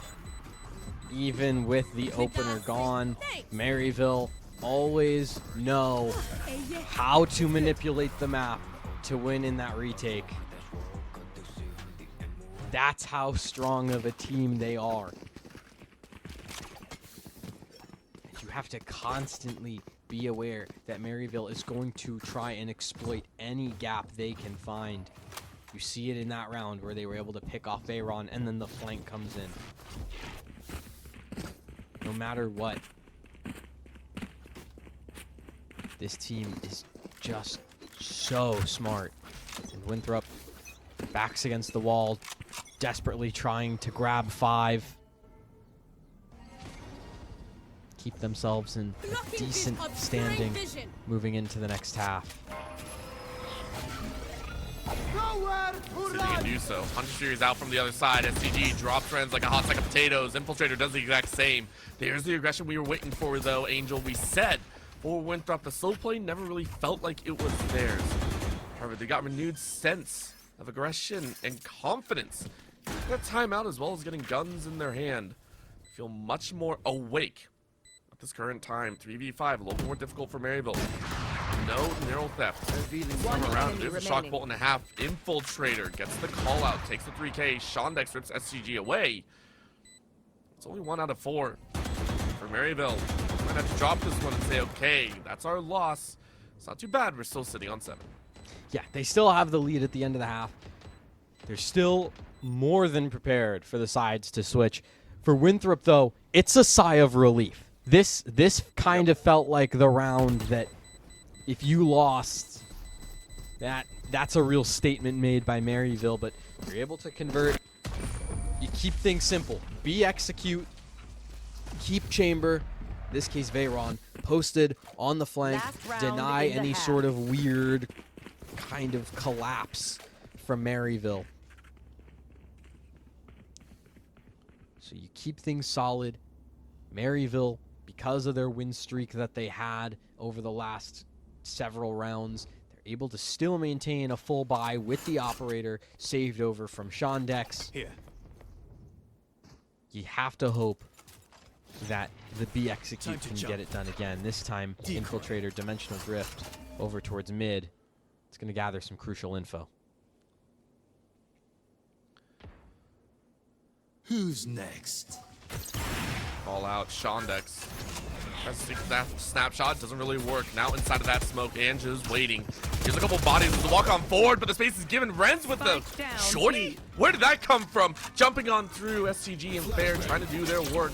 Refrags out, but now they walk right into each other's bodies. One enemy Passing remaining. like ships in the night. Veyron uses that confusion to their own advantage. Maryville, lost in the sauce, twisted up every single way. And in a 1v3, don't really like those odds.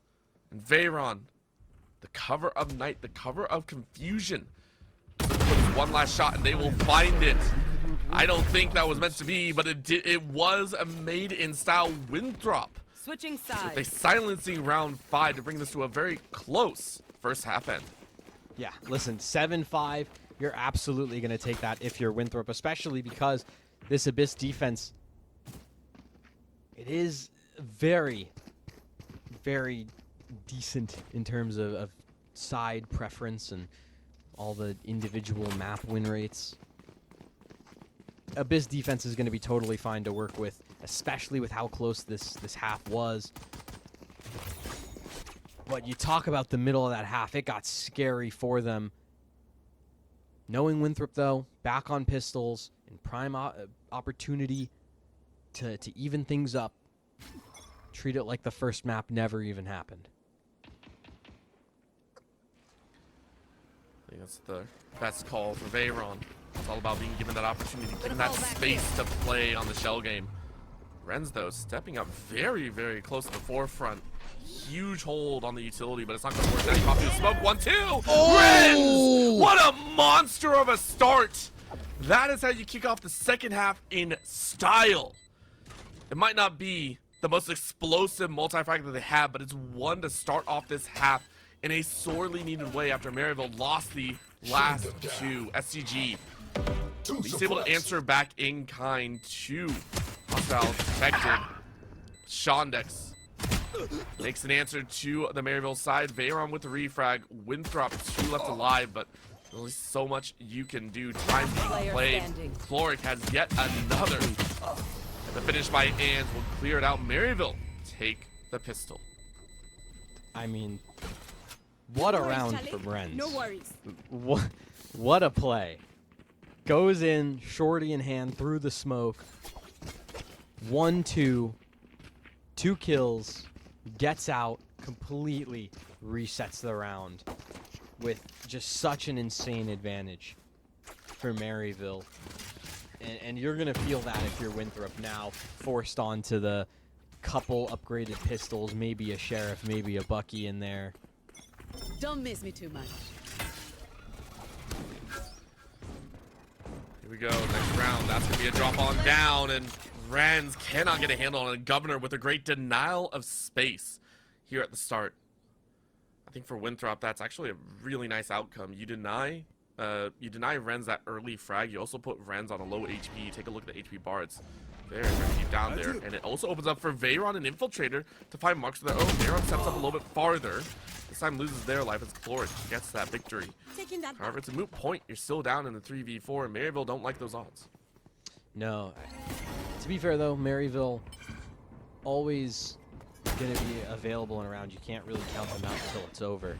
So that ace site is given over. Winthrop gonna try and play to the numbers to the best of their ability. Reminder that the weaponry advantage is still going to matter. Chloric has that Vandal, will be available to absolutely spray down these incoming players from Winthrop. Governor might be the first sacrifice. Here. The sacrifice that we're willing to make. Chloric says it ain't, though. Infiltrator with a great drop-down shot. Needs yet another, but the low HP is a whole different story. Arm shot will get it down to a 1v1. Ange can make this work. Remember, there's only so far that you can go. Pistol out now to finish. It's a clutch up for the ages. However, Winthrop have to be happy. They took a lot of guns off the table. I mean, we mentioned it, right? If Ange is in a 1v2, probably going to win it. More times than not, and he shows it there. Sure, you can argue it was an eco, this, that, the other. The spike was already planted, but he's still going to be good for it. Puts it on the board, extends the Maryville lead to 4 rounds strong. And now they get that opportunity to play that bonus, but because of some of the buys that Winthrop went through in the last round, you know, the Buckies, the Sheriffs, they don't have a full set of 6 rifles to get them through. Well, Ferenz just wondering why that shock bolt didn't really go too far. Just because, Be right okay. back. I mean, I'll take that. But of course, it's all a bait, remember. Veyron has done this before, and there's that walk. Easy pick. I am loving what Winthrop are doing. Create noise, let Veyron get the frag. Just let them wander on out. Quick detection. One. Notified. For Maryville, though, it's a slow walk forward. Mid still being contested by 3. They're going to be a little bit dicey about it. Remember, Winthrop had so many good positions before.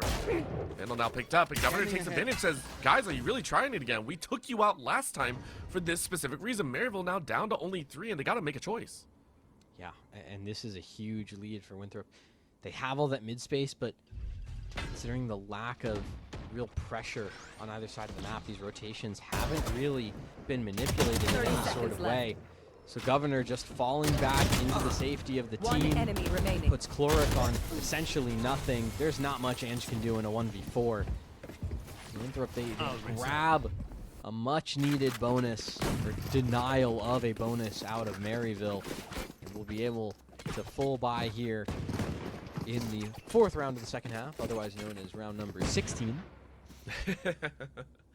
Maryville. We can count. We can count. We can. We do try. Ignoring that I said 6 and 6 players instead of 5.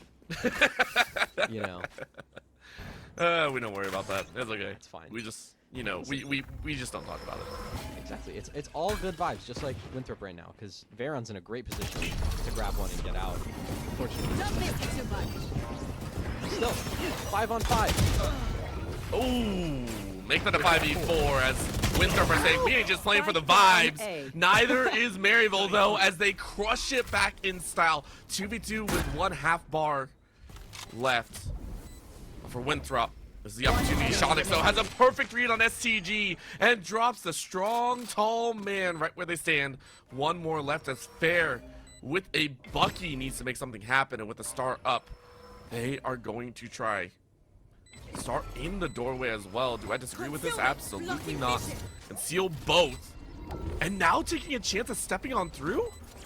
I mean, I get it. Either way, and now they have to go for a full, but that hard spray is easy enough as Ange will rip it away. Maryville, first on double digits. It's an MSI Thrifty yet again. It's the 2nd time this has happened in this map. Both of them being from Maryville, both of them completely ruining the momentum of Winthrop. And we see it yet again. So now, for Winthrop, you have to completely restructure this defense, because the initial plan was to get Veyron onto the operator here in this round. That's not going to happen anymore. Here. You're still going to have to operate with a Bucky instead of a 5th rifle. You want to find it? Maybe it's a whole different story. Maryville, though, one of the fastest entries we've seen thus far on their attack. Cosmic Divide will bring it close to 1. Double smoked up at the entrance here on CT side, though. Dren's really covering that angle. Governor ready to break on through, but the dimensional drift will give them all the information in the world. The recon goes out. Now they have to break that wire. Another drop on in, but Shonix and Giza were more than ready for them. Maryville unperturbed as they wipe all chances at a retake off this map. Ain't no chance for Winthrop as Maryville flawlessly execute those birds. That goes there. Yeah, this is a Maryville team that feels unstoppable. And it took them a while to get there, but they do feel unstoppable now. And it's funny because I remember right here a couple years ago now, when this roster was kind of initially envisioned. They always talked about how they struggled online, and on LAN in person they would always be able to step it up. I don't think that's the case anymore. This is a team that is ready to go at any time. They're proving it here. Shutting them down. I mean, Winthrop have to give up the site. STG does not want to try and take that 1v5. See what Governor can find as the Hunter's Fury rings out. Is at least a kill on the Shondex plus a couple tags. I mean, that's a lot of damage as well, but for Maryville, you're still on site. That's all you hear about. Giza can even it up if you look to that right side, but you walk right into Gumball STG, and STG is ready to make mark. Rest of the team now jumping on through. Good blind. Reds has to pop around the corner, but they do. Vandal gets one. Tap two on again. Another dome is good, but SCG shuts that down. Still 2v3. Mark one more. 2 to 4 puts them down to 1. Variable with the lone hold, and Ange cannot clutch up. SCG on 1 left as Winthrop with a chaotic round win. Still is a win at the end. STG's on 1 singular health. Reminder. It is extremely close margins, but if Winthrop can put it on the board, Winthrop will absolutely take it and keep it pushing. Reminder, this is a team whose mental has been tested, and they do come out on top. I can already hear it right now. Winthrop telling themselves that they can still absolutely win this map. The biggest concern is fair, right? Not necessarily the leaderboard, but the money. Consistently struggling in that economy department. This is now the 5th round in a row he's been on a Bucky. Obscuring vision. And it's true, they just kind of opted for it. Recon, unfortunately, not broken, so a lot of information garnered over. Giza used that information to perfection. Inside the smoke, though, Veyron gets a mark of their own. Still 2-3. Governor was hurt. Taken away from Winthrop's edge, and SCG is left wondering what the heck just happened. Clone walking into the wall. SCG knows one's around the corner, but Shondex is faster on the trigger. Makes it even more difficult. Maryville breathing a pretty heavy sigh of relief as they are on series point. Match point. And for Maryville, it feels clinical. They want to keep the undefeated season alive. Not just in terms of series won and lost, but maps. It would make them 14-0 on the map count in this semester. Slow takes what could be the last timeout in the spring for Winthrop. Trying to put the pieces together. I mean, to be fair, this is a meta that revolves around very fast executes and site takes, very, very coordinated team fights. That is something that Maryville are very good at, just being coordinated, being on the same page. So if you're Winthrop, who are you looking to disrupt the play from Maryville and then thrive in the chaos? Man, my eyes are kind of drawn in every which way, but if I were to pick a single person, I really do feel like it is going to be Veyron once more. Veyron has been a huge disruptor at the end of the day. Yes, Infiltrator has had some great marks, but it feels like Veyron is the one that everyone's kind of playing for. Create space, create opportunity, and use Veyron to get that win.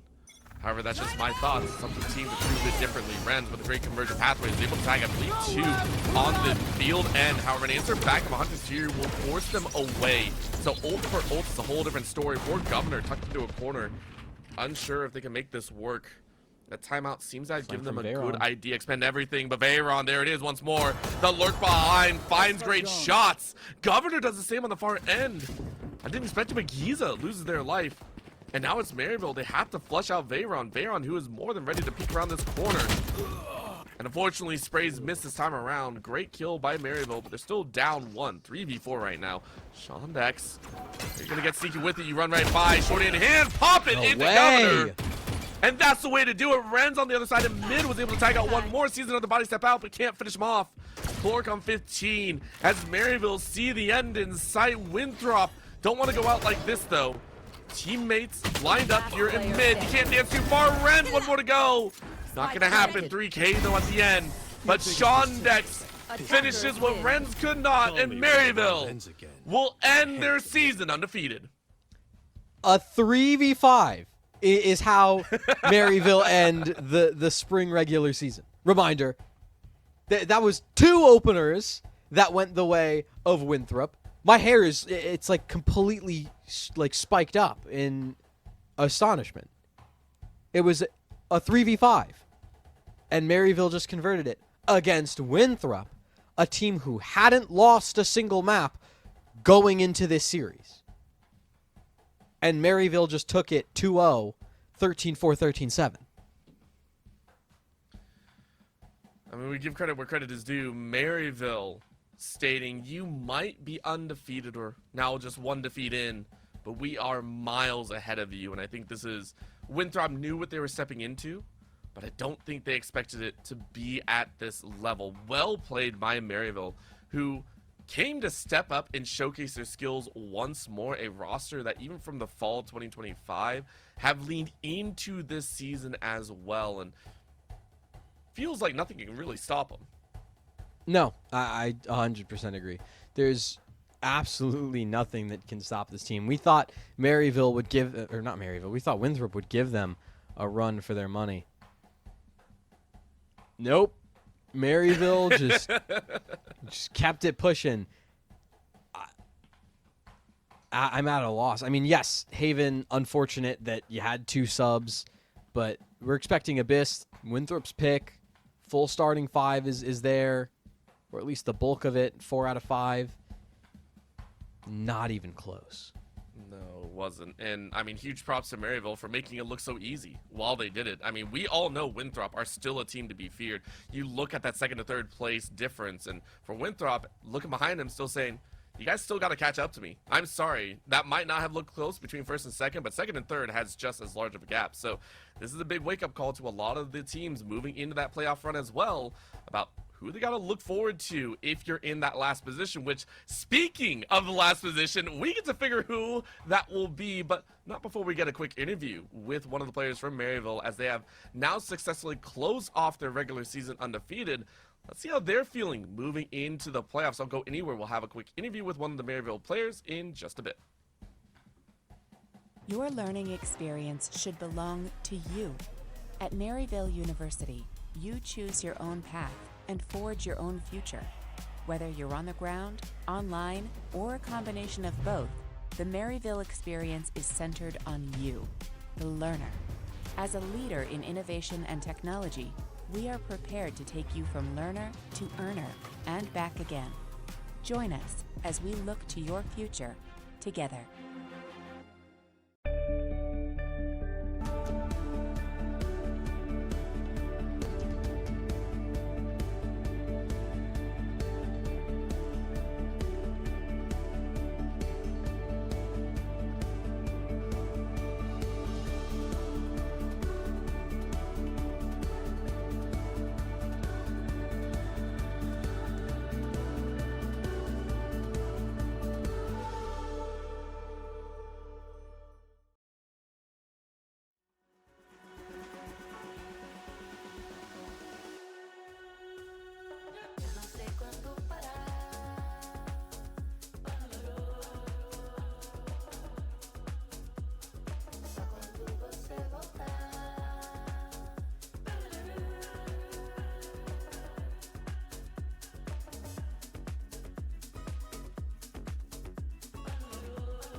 fall in line. What's the point of living life if it ain't even mine?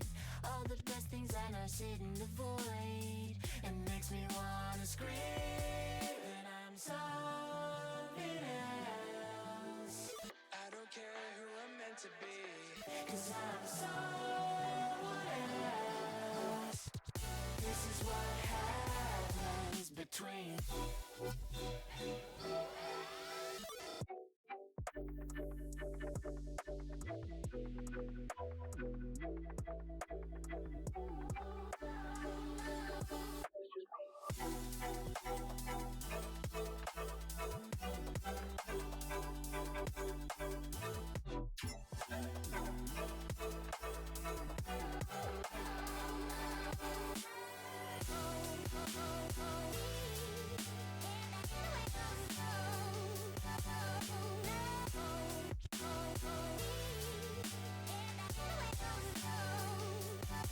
Cause I'm something else.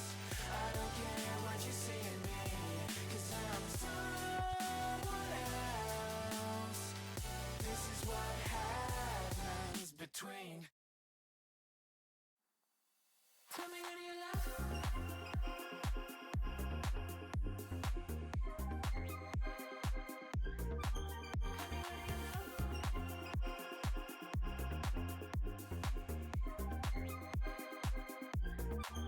Yeah, she's a looker, my only fascination. So come on over.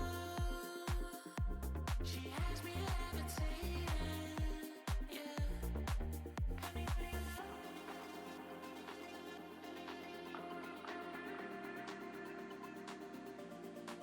Tell me when you love.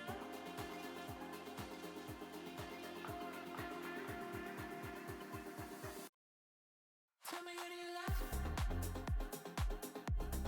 Could it be me? Be your fantasy. Tell me when you love. Could it be me? Be your fantasy. Tell me when you love.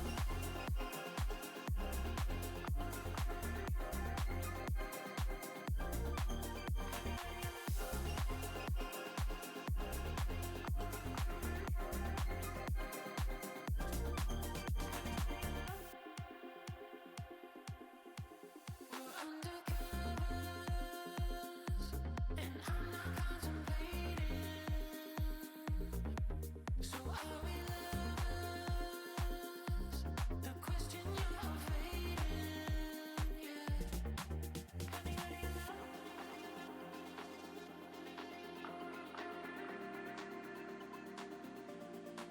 Tell me when you love.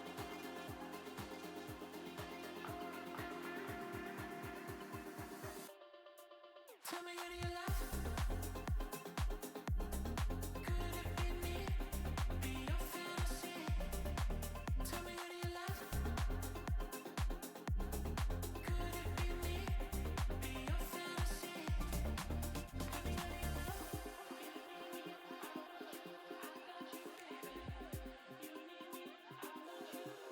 Tell me when you love.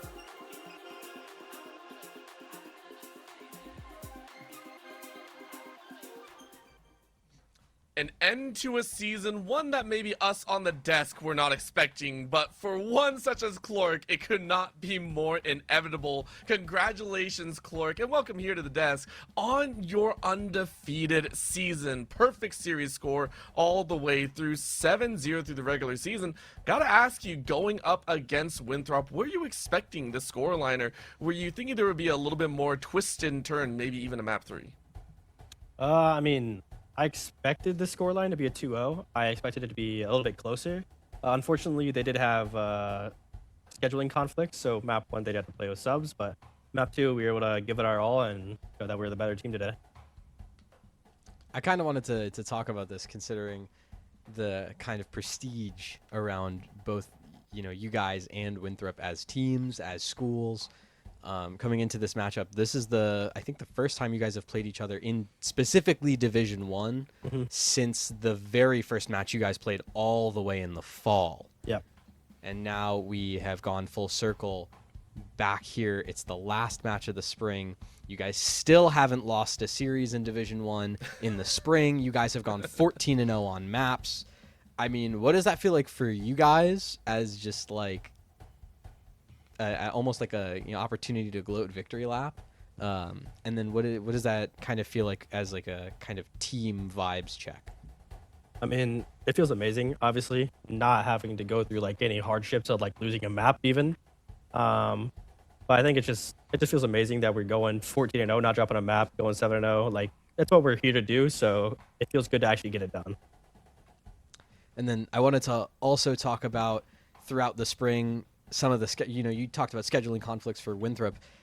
It's not to say that you guys haven't had your fair share of scheduling conflicts, of some people maybe not feeling well on certain weeks, and the constant rotation of subs.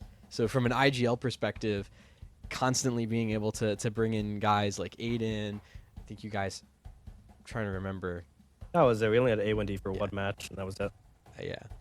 But you guys had a couple subs throughout the season, but what was that like for you, kind of moving off of that, finally getting your core 5 together in the server here? I mean, obviously it's going to be a treat, but from an IGL perspective, what's the difference? I mean, the difference is like I practice with all 5 of these people like day in and day out. Obviously, there's days we can't, but it just feels good because we just go over and have reps, so I know what everybody's going to do, and like they know what to do when I call like for a certain strategy. So it just makes it a lot more fluid. All right, I like it. I'll go ahead and close out here. I'm sorry, Angel, I'm going to steal it away from you, but just for a little bit, mainly because I got to get this thought in before I forget it as well. Cloric, you guys have already locked in first place. You already feel pretty confident about that one heading into playoffs. I'm sure you guys are not worried about whoever you do face off against. However, just coming up in the next match will be the determining series, pretty much to decide who you guys will play, I believe, or at least one of the teams locking in. It will be Boise State versus Utah. Do you have any thoughts on who will be taking that series? Honestly, I think that's like a 50-50 match. And you said we play the winner of it? Yeah. Yeah, I believe so. You play the winner, the loser isn't in playoffs. Okay, I mean, I hope Boise State wins. I want to play them again. With our full 5. I'm pretty sure Boise State's the one that A1D subbed in for, so I want Boise State to win that one. All right. I like that. Angel, any final thoughts? I mean, listen, you guys, just again, congrats on the phenomenal season you guys have put up. Playoffs just a couple weeks away. Best of luck to you. Glad to finally get you here on the desk. Thank you. Have a good night. Of course. With that being said, obviously, Cloric made a few words, but obviously the brains in there are a whole different level. I mean, very calm, very collected, and had no worries. Knew that his team was going to pull through. Yeah, we just a unreal season from Maryville here. That was not expected at all, but no, we ourselves are at a loss for words. I understand why Cloric didn't have much to say either. It was a phenomenal bout from Maryville, start to finish. The fact that they have now pushed themselves through to playoffs as the undeniable first seed, it almost feels like it's their tournament to lose. But there is a chance that all these teams bounce back in playoffs, considering the stakes are higher, there's more pressure. And Winthrop, they haven't been eliminated. They're just the second seed. Yep, that's another good point to have. However, the next match will be for an elimination. One more series will determine who is going to be moving on and who will be falling just shy of those playoffs. That'll be starting, I believe, this upcoming weekend. So make sure to stay tuned at the top of the hour. It is going to be the matchup between, my brain can remember because I totally have that up, Boise State versus Utah. Quite literally the question I asked earlier. Man, Angel, I am bad at this. We are looking forward to that one. That I believe will be either top of the hour here. So keep eyes, go ahead, get some water, popcorn, whatever you want to grab for our next series here on the night for more Division 1 Valorant action. We'll see you all then. Your learning experience should belong to you. At Maryville University, you choose your own path and forge your own future. Whether you're on the ground, online, or a combination of both, the Maryville experience is centered on you, the learner. As a leader in innovation and technology, We are prepared to take you from learner to earner and back again. Join us as we look to your future together.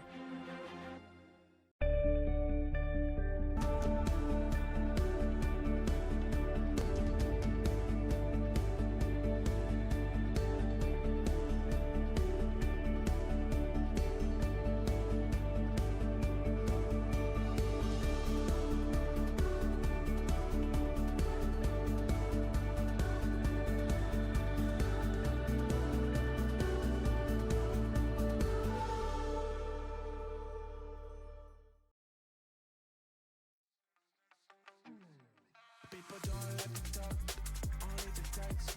Many times they give up on each other, go next. Fear being cast out, not that complex. We only need to realize and need body back for us and not build a barrier around ourselves. Same ideology for riding many tracks.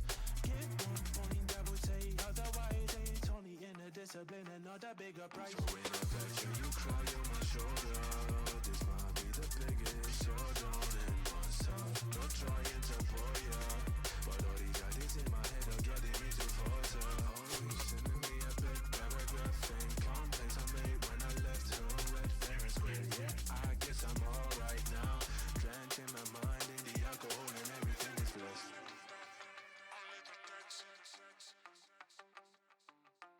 Every time they give up on each other, go next. All my energy is placed in my time in the energy. If you don't like the way I think, don't need to be the love of me. I try to fix my mind and the habits would be using me. All are in the way I say, cause I know that you embellish me. Tripping on my love, but I don't feel the same way. I'm sorry, baby, go ahead and kill me. You ripped out all the segments of my soul, cause you need me. With that, I'm still here distracted by the same. You cry on my shoulder. This might be the biggest showdown in my soul. Not trying to pull ya, but all these ideas in my head are getting me to falter. Oh, you sending me a big paragraph saying complex I made when I left her red, fair and square. Yeah, I guess I'm alright now. Drenching my mind in the alcohol and everything is blessed.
Why's it always seem like I'm moving backwards? Caught up in a dream, everybody's actors. Why's it always seem like people change faces and nothing is real?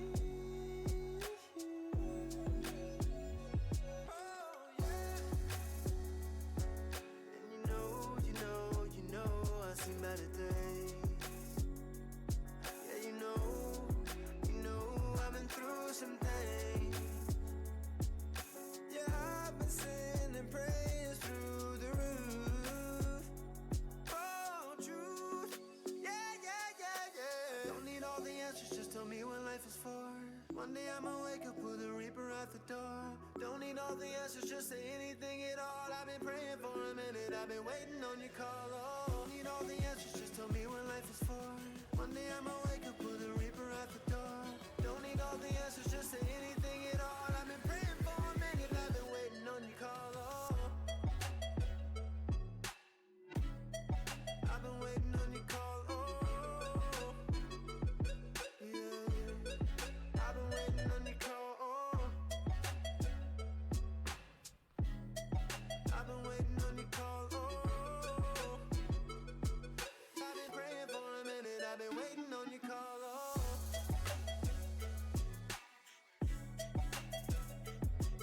I've been waiting on your call. Oh, yeah.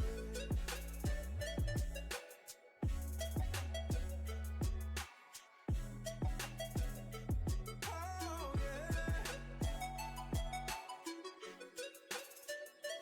I've been so patient with you, don't you know? I've been so down with you, and you know it.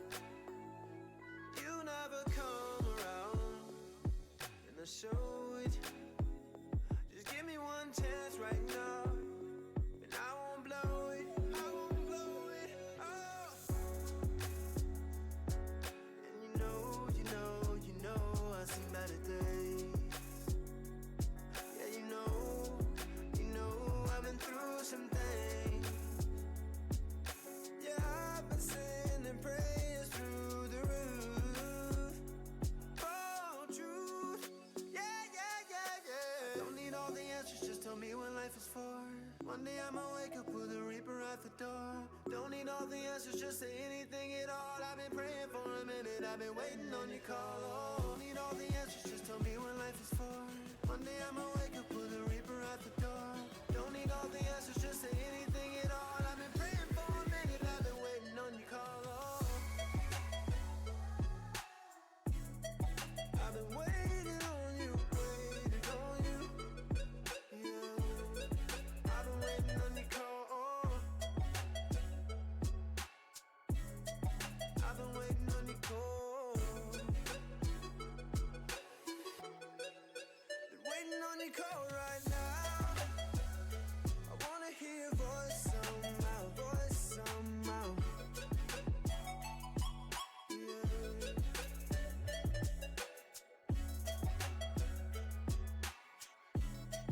I've been waiting on your call. Oh.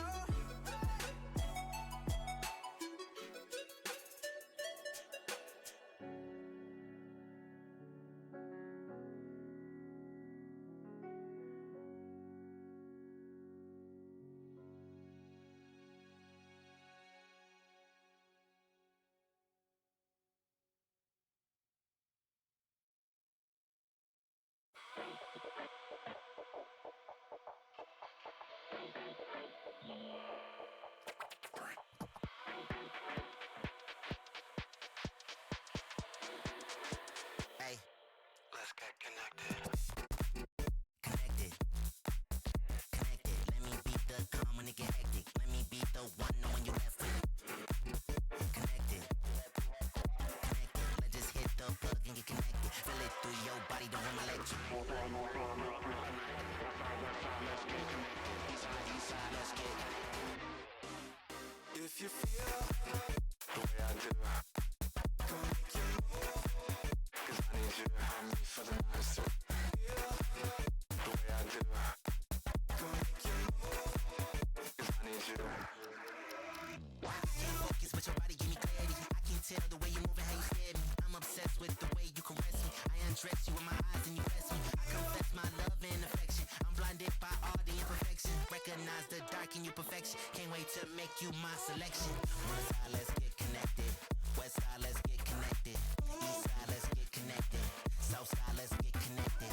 Worldwide, let's get connected. Local side, let's get connected. Online, let's disconnect it. Offline, let's get connected.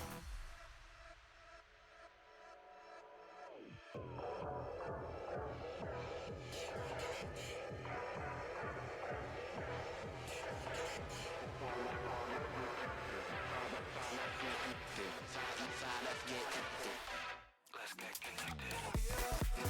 The way I do.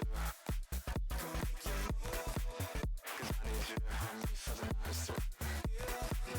The way I do. 'Cause I need you. I need you. One side, let's get connected. West side, let's get connected. East side, let's get connected. South side, let's get connected. Worldwide, let's get connected. Local side, let's get connected. Online, let's disconnect it. Offline, let's get connected.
Eu não sei quando parar.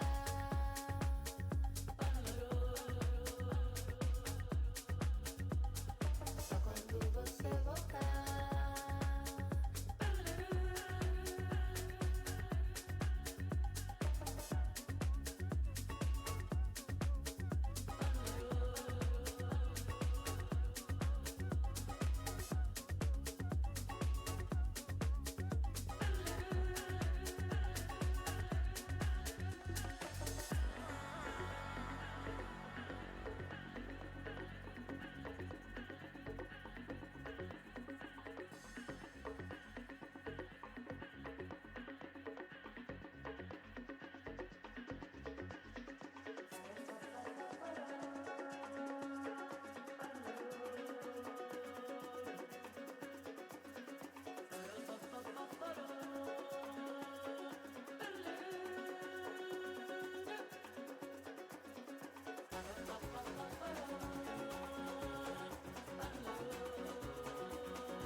between.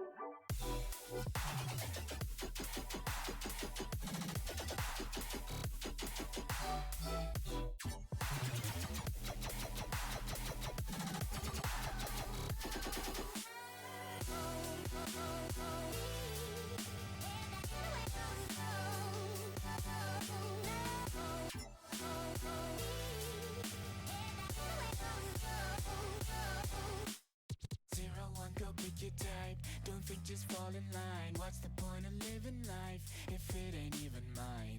All the best things I know sit in the void. It makes me wanna scream that I'm something else. I don't care who I'm meant to be. 'Cause I'm someone else. This is what happens between.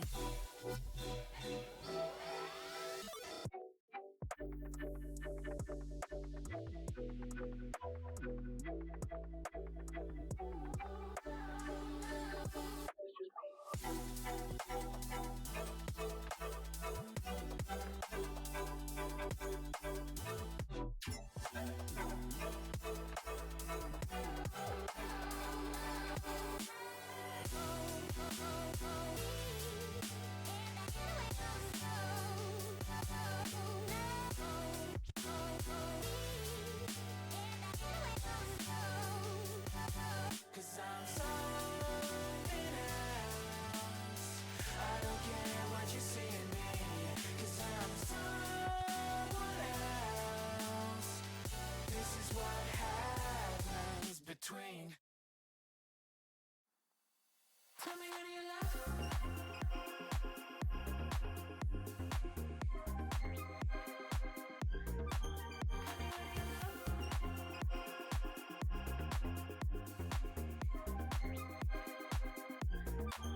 Yeah, she's a looker, my only fascination. So come on over. She has me levitating, yeah.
Firing shots, high caliber round. If you know what's best, then you better get down.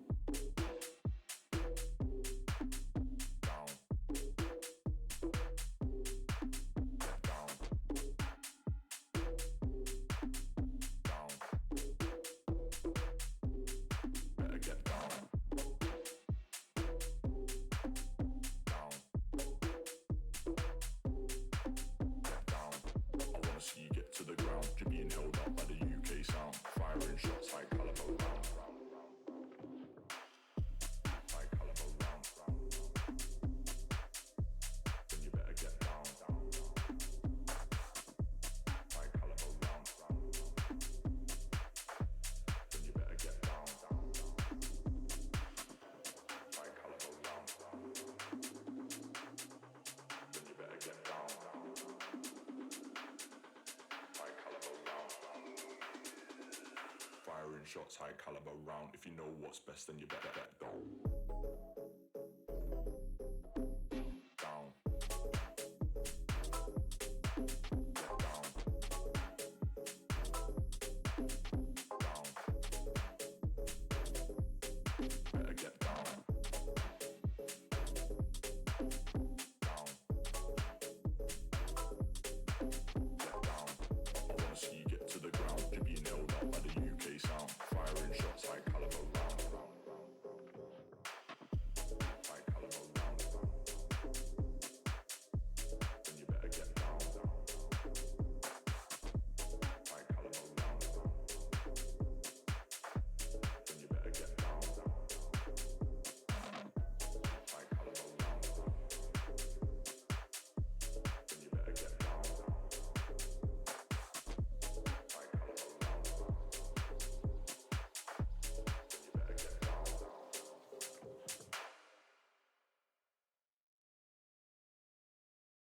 People don't let them talk, only the text. Every time they give up on each other, go next. People don't let them talk, only the text. Many times they give up on each other, go next. Fear being cast out, not that complex. We only need to realize and need them body back for us and not build a barrier around ourselves. Same ideology for writing many tracks. Give one point that would say otherwise. It's only in a discipline and not a bigger price. So in affection, you cry on my shoulder. This might be the biggest showdown in myself. Not trying to pull ya, but all these ideas in my head are getting me to falter. Oh, you sending me a big paragraph saying complaints I made when I left home, red, fair and square. Yeah, I guess I'm alright now. Drenching my mind in the alcohol and everything is blessed.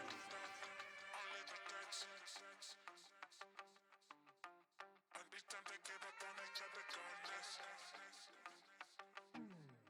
All my energy is placed in my time and the energy. If you don't like the way I think, don't need to be the love of me. Try to fix my mind and the habits would be using me. All in the way I say, 'cause I know that you embellish me. Tripping on my love, but I don't feel the same way. I'm sorry, baby, go ahead and kill me. You rip out all the segments of my soul, 'cause you need me. With that, I'm still here distracted by the same. Cry on my shoulder. This might be the biggest showdown in myself. Not trying to pull ya, but all these ideas in my head are getting me to falter. Oh, you sending me a big paragraph saying complaints I made when I left home, red, fair and square. Yeah, I guess I'm alright now.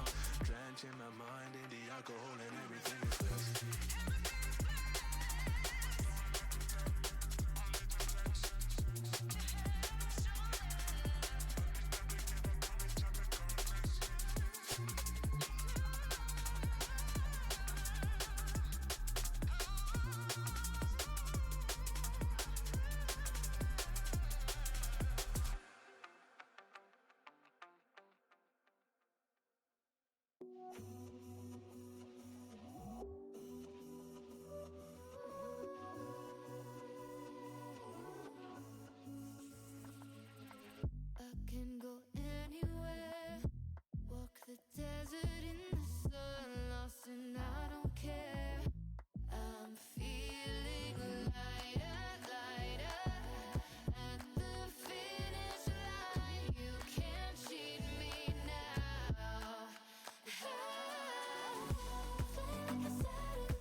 Why's it always seem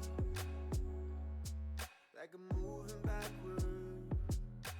Caught up in a dream, everybody's actors. Why's it always seem like people change faces and nothing is real? Oh yeah. And you know I've seen better days. Yeah, you know I've been through some things. Yeah, I've been sending prayers through the roof. Oh, truth. Yeah. Don't need all the answers, just tell me what life is for.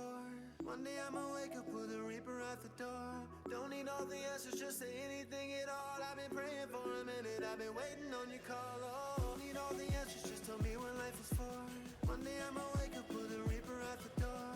Don't need all the answers, just say anything at all. I've been praying for a minute, I've been waiting on your call. Oh,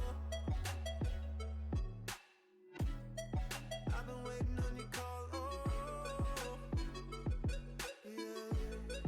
I've been waiting on your call. Oh, I've been waiting on your call. Oh. Standings determined for the first and second seeds. Those are done. They have secured their buys. Now it's ready to determine who will be making it in to finish off our playoff competitors. Here in the Div 1 Valorant side of things, we got the ever so lovely Boise State University versus University of Utah. My name is Orbital Still, and with me is Ancient Angel. We'll be your casters for the upcoming series. Angel, this one's going to be a little bit different than the one that we saw before, but the stakes could not be higher. Yeah, it is insane to think about the fact that the winner of this game goes straight to playoffs and the loser is eliminated. It's the last spot for playoffs on the line. And it's these two teams facing off against each other, both with pretty different stories comparing themselves this semester to what they looked like in the fall. Yeah, it's been a tough route for both these squads, and honestly, there's been a lot on the table for them. Strength of Division 1, I feel, has gone up, and quality has also gone up, so it's been tougher and tougher for them to compete, and now they're kind of sitting there still trying to find their finishing touches moving into this playoff run. And for some teams, it matters a little bit more than most. We'll start off with University of Utah, though, a squad that a lot of you have watched. They've gotten one series win under their belt, and now they're looking for their second. Tempest, Aston, Onstage, D1, and Lolliot all ready to hit those maps. Yeah, and we talked about this team all throughout the fall, moving into the spring, and they were a team that went winless in the fall, right? They were struggling to find their footing in the spring. It felt like they made an upgrade. It felt like they were on good path. It was just some unfortunate couple of weeks where they weren't able to string together their full five, and then all of a sudden, last week against Ohio State, they're able to come across with a win, an unlikely win considering they had 3 subs in that game.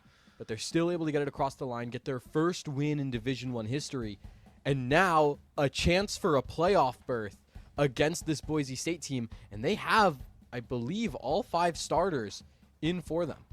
Yeah, that's going to be that big shift for them, and hopefully the kind of pressure doesn't get to them. As you said, started off strong last week. Can they carry that momentum into this following series? Now, a big part about that, though, is the maps that will be determined a little bit later on. We'll get those to you later, but I really do hope they feel comfortable moving into this map. I really want to see them be comfortable and play comfortable. I do not want to see them taking those more safe routes. I want to still see that almost, I don't want to say wild abandon that we saw against Ohio State, right? But I want to see them come out with some very strong, confident plays, which is what I think yields a lot more victory than just having your main roster there.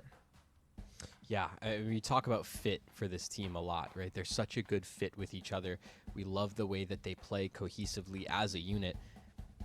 In many ways, just a kind of single mass, just extending each and every way. They have really good reactions and really good team play. You want to see that continue throughout not only this series, but if they win this series, through playoffs as well.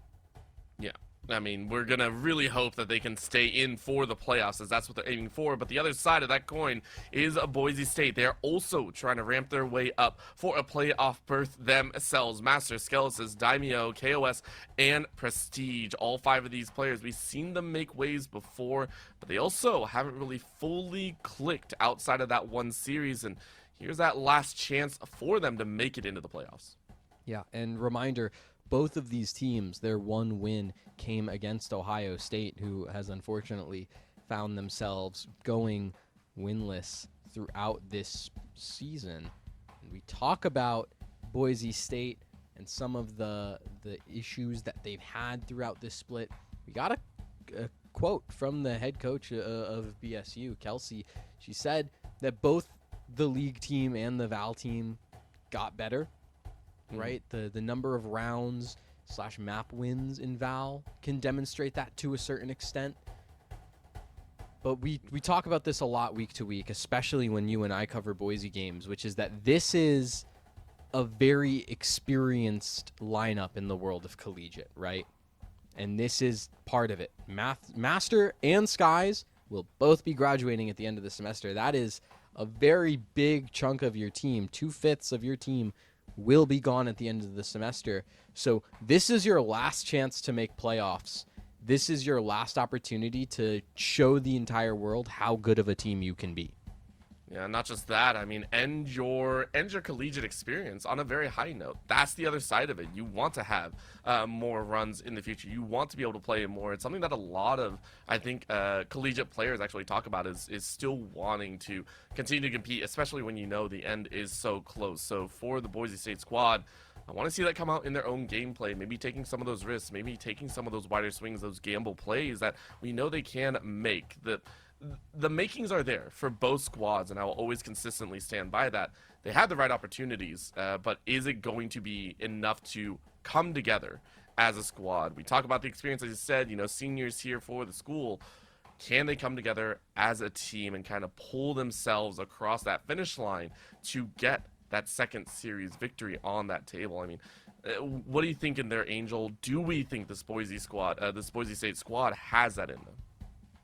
They absolutely do, right? Reminder, this was a team that made playoffs in the fall, right? We know that they're capable of it. We know that the 2 teams that they beat in the fall to get into playoffs were Ohio State and Utah. So it's not impossible for them to do it again. But it does require a lot of this team to be on point. And, we talk about Master and Skies, both graduating. Skies will not be playing, at least to start, in this series. Instead, I believe Prestige steps in instead. But I mean, this is a team in Boise State that has gone back and forth throughout many different games. They even took Maryville to a pretty close round count.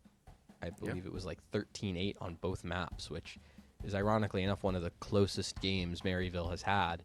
If not the closest game Maryville had this semester. So there's got to be credit there.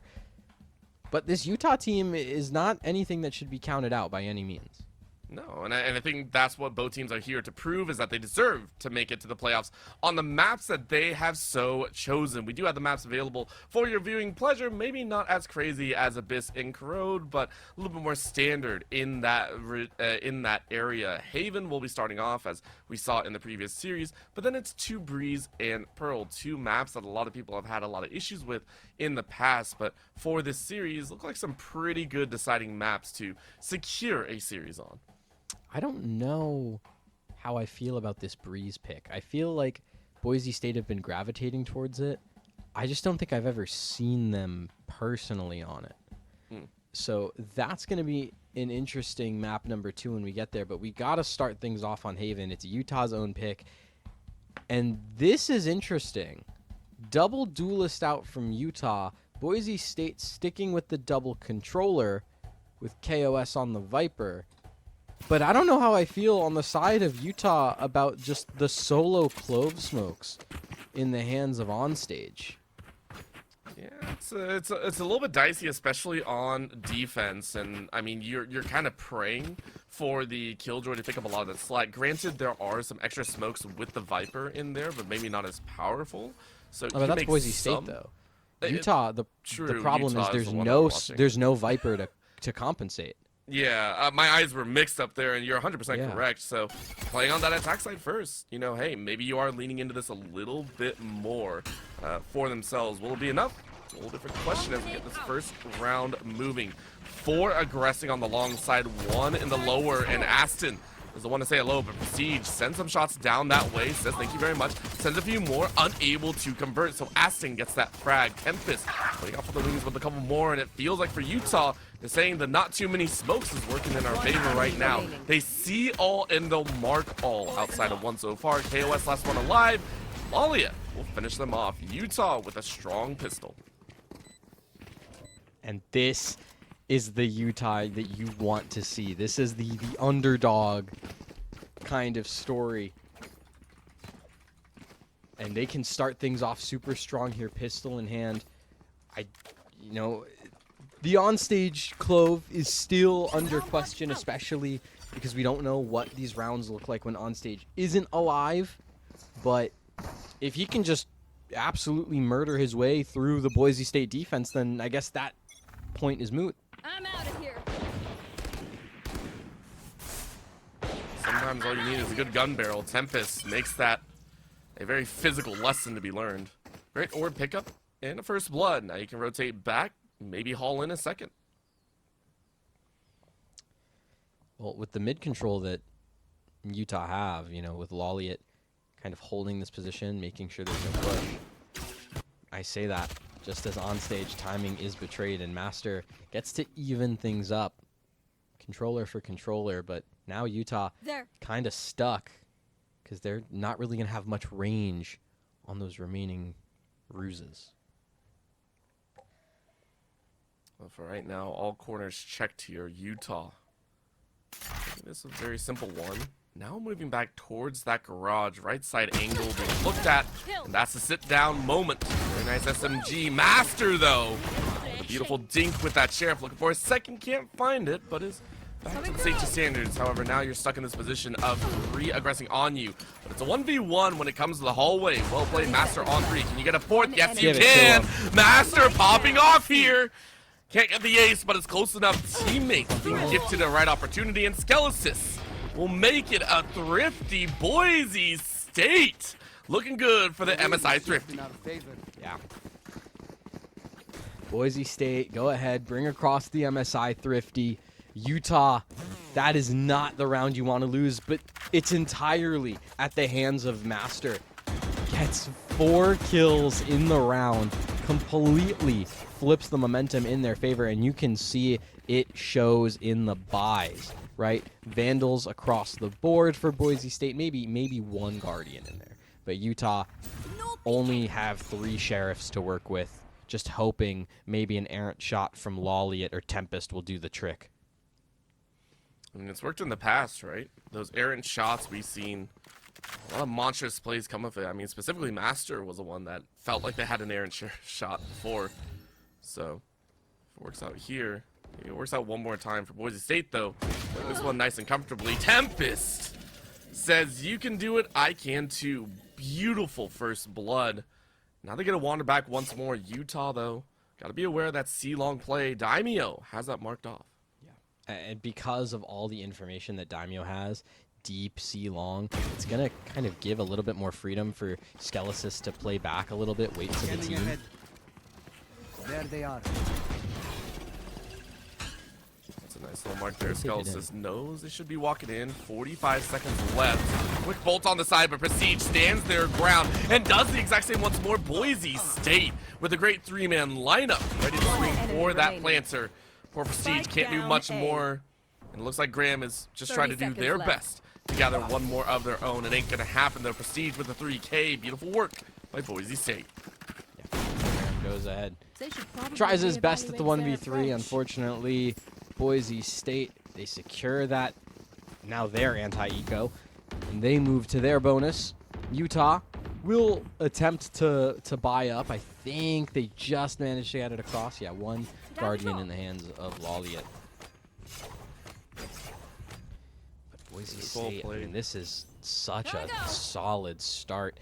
And with Daimyo on this Neon, I doubted it at first, but we're really starting to see the value that he can bring with the amount of space that he's willing to take over towards C. Looking for a little bit more there. Because for Utah, you got to check your corners. They're almost expecting a harder push than this. But putting 2 towards garage and maybe giving themselves the best angle of sorts. First blood has yet to be meted. Few spot around the corner though. Good orb, but KOS opportunity through the smoke, rips one away. Daimyo does the exact same, and Boise State looking better for this round.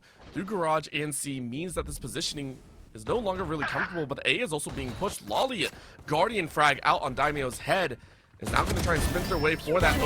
Master shuts down garage, and a little bit of a revenge for themselves. Boise State turned the tables, and Utah's left on 1. Yeah, and at that, Lolliot only 50 HP to work with here. Skelis is on that flank and ready. It's really just Lolliot against the world here. Now only 20 HP. Barely to his name. Koss goes and wraps around, gets the kill. Boise State extending that lead, keeping things under their control. This is what you want to see from them. Is now they get to have so much more room just financially to work, right? Everyone minimum $2,000 in the bank. Utah's forced down to another eco where the best they can really hope for is, again, some really good shots out of Onstage or Lolliot with the Sheriff.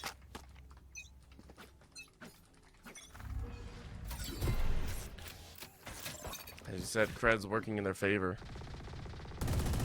Let's hope Boise State can continue this defensive maneuver. For Utah, though, they're trying, but Daimyo gets a freebie once more, it feels like. Great mark over there towards T-Spawn. This push is also kind of scary. Lolliot leaves their shoulder open, and Prestige takes advantage, and Daimyo marks down D1. This is Boise State starting to get a little bit comfortable in this matchup. He's looking better and better on the flyby. Great marks as Daimyo exits with a 4K, and it's a flawless for Boise State. Might have been an easy buy, but that's perfect for themselves. Yeah, and for Utah, this is starting to get a little concerning here, right? You've led the last 4 in a row. You weren't able to convert the anti-eco in round 2. Careful here. Careful here. Things are going to start slipping away from you if you don't catch yourself. Tempest is opting for just the overdrive here in round number 6. Maybe they're pacifists. So it's going to be a heavy investment in terms of the ultimates. It seems they want to just go ahead and hit C. But we know Koss, he's going to be capable to hold. Who's next? Definitely going to try and do his best. However, that dimensional drift gives a lot of info out, and unfortunately, there's only so much you can do here. Great shots to cover their flank, though, and Boise State back-to-back cover leaves them in a little bit of weird spot. Prestige, though, locks out Tempest in a little weird crossfire situation on stage. Kind of flummox. Why did that occur? Master, though, poking their head out inside of sight. Marks down Lolliot coming around the corner into 2, but the barrels are not happy. Prestige follows up behind Master, is going to watch as that not dead yet is fully put into the ground, but Prestige is left looking, and Aston, they don't like these odds. Prestige will finish with a 4K, and Skelesis will finish the defusal. Boise State 5-1 here in map 1. Yeah, it was a good idea from Utah. The execution, the idea was there. Unfortunately, it was just the minor details, right? Koss being able to stick into that site so well. Need a drop. Just play for his life Need a drop. while the teammates who were rotating in provide excellent covering fire. Go, go, go. It gives Boise State the edge. And with those 2 big ultimates gone and out of the way, Utah back to the drawing board. They just have to hope that this hero rifle in the hands of Tempest will be enough.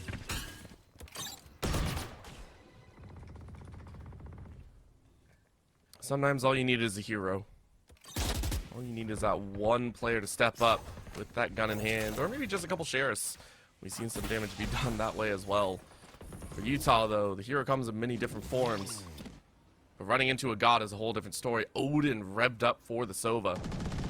They're happy to hard spray down one corridor. You can hear it. For Utah, Laliat taking a very risky chance, which I like. Pushing their way out into sight.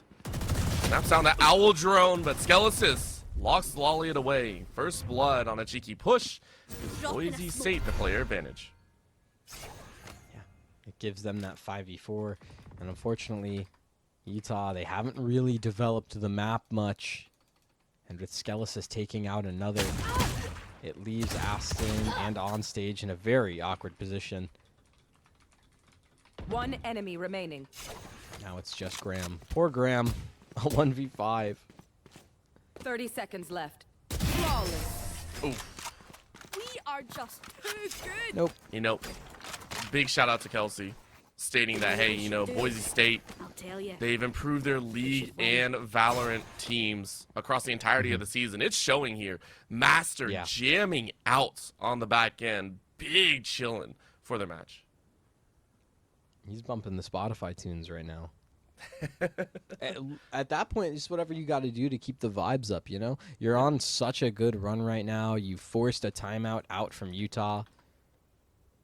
And to be fair, Utah's timeouts, they have been successful. We do know how much value they've gotten from these timeouts historically. But do they get another one? I think for Utah with this timeout, they'll get something. We've seen Utah be able to bounce back after some of these timeouts. They feel comfortable with calling it, and maybe they're identifying, hey, look, a couple players are pushing a little bit too easily. They have way too much freedom in getting access to our side. You know, maybe we need to default a little bit harder. Who knows? A lot of question marks up in the air for Boise State. Maybe they're just playing off of pure vibes. Sometimes you can't really vibe check an opponent. Maybe. I think this also serves as a good opportunity to improve your own vibes, right? If you lose 6 in a row, chances are your vibes aren't that great. Kind of hoping for someone to step up, make a hero play to turn the momentum around. Sometimes that hero is the coach. So Utah, 3 ultimates online. 2 of them countering the other 2 in the hands of Boise State. That not dead yet from Onstage. That could be huge here in round number 8. Charles goes back. The Master is just straight up swinging out here and B mid. I mean, that was very bold. I have no other words for it. Boise State get first blood and immediately retreat back to the defensive standard. That they do. Oh, on stage was spotted. Great little pick, 1-2. Now Prestige is gonna wait on the wings. On stage, get flushed out of that corner, force onto the other side. Daimyo on the other side locks out Aston with an operator. I don't know if the team is able to help out Skelesis with a hard spray. Down goes Tempest on stage, going to fall off stage. With the one left away, it's a flawless second in a row. Not ready yet. Yeah. 2 back-to-back flawless rounds from Boise State. They don't seem like stopping anytime soon. In 8 rounds, Master's gone 10-5.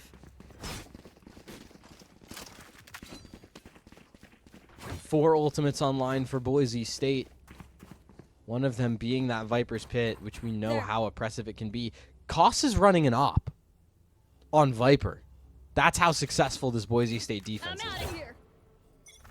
I mean, when was the last time we really saw a plant go down? That's the big question here. Hard chase. Never. As you said, the operator in Costa's hand is just outrageous. As on stage is deleted. Straight through garage it was. Now Daimyo ready to do the same, except a little bit closer. Hallway is being used. Overdrive is followed up on. And down goes Tempest. However, Laliat shuts down Master on that frag out. And this spawn camp is a whole different story. Good job by Utah to punish that over-aggression. However, Skelesis is ready to go with that Odin, and it's too easy to rip through a few more bodies. Boise State, 3v1. Prestige turret brought Laliat right into his crosshair. Boise State now an 8-1 lead, thanks in part to that Odin from Skelesis. This seems like a Boise State that's not messing around anymore. You know, I think we saw a lot of them throughout the start of the spring that made us think they were a vibes first team. But if this is what they look like when they're locked in, I think they could do some mean damage in the playoffs. That being said, this is the team they have to get through first, Utah, and they're trying to make a statement while they're doing it. I mean, that's another statement. Aston starting to kind of gun check Master here. Says, you're not getting away with that 3 times in a row. You're going to get one in the ladder. It's going to be one of the fastest rushes we've seen. Odin fully being utilized, but Skelesis inside the smoke could not see what they were aiming at. Very nicely done by Utah to maintain a 5 players up. Will they be able to keep everyone, though? Boise State has some very nice retake options. Well, they just lost one of them. Prestige taps out Lolliot. Very nice job. The problem Are they is willing to Daimyo's on use the that off. lockdown, though, is a big question. I don't think so.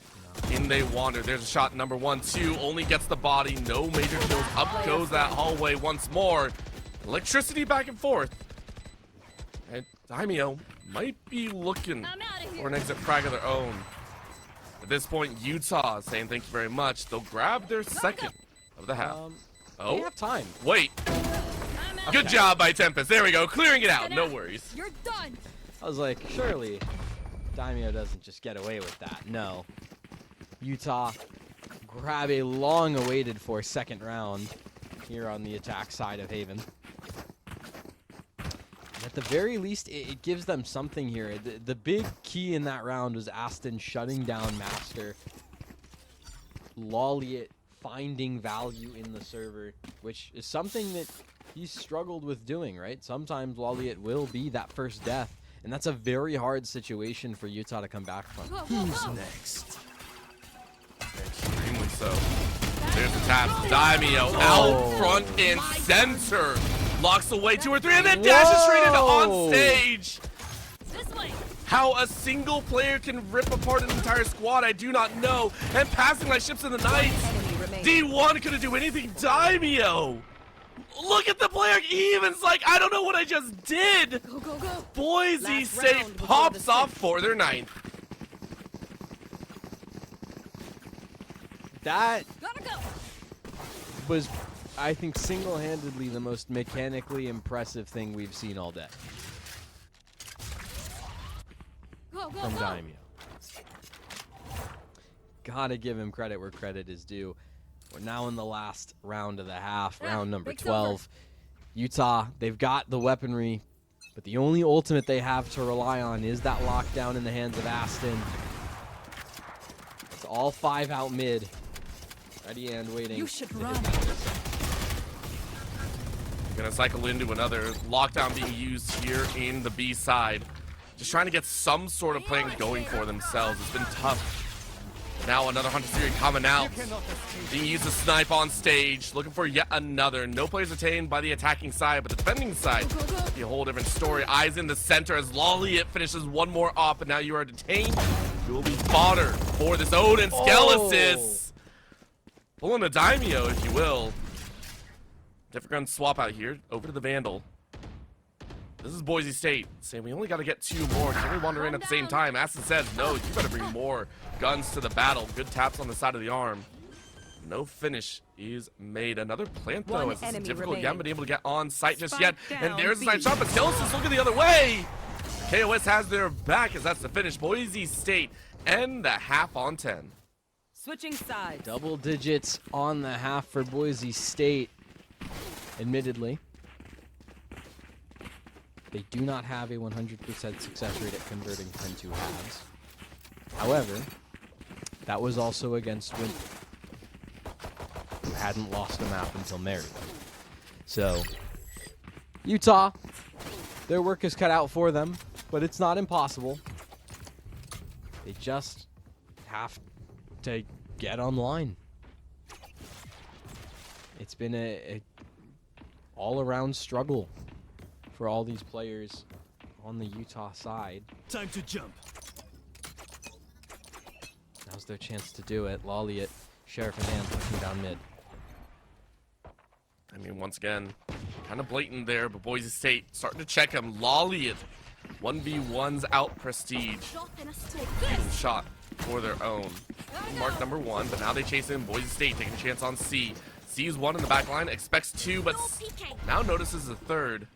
Doesn't want to take that chance, backs away. B site clear, they will take their chances there instead. Rotating the teammate around, but Master clears 1. Tempest is down. C site only occupied by 1 more. Master on a clearing mission, taking out the Imps. Cockroaches beware. Master is stomping everyone that they see this round, and it is a ridiculous show of its own. There's another tap as 1 more is around the corner. Daimyo right clicks. Helps out in the extermination process, and that is wild to watch. Utah kind of wondering what just happened as Master went on a streak and a half as Boise State are on 11.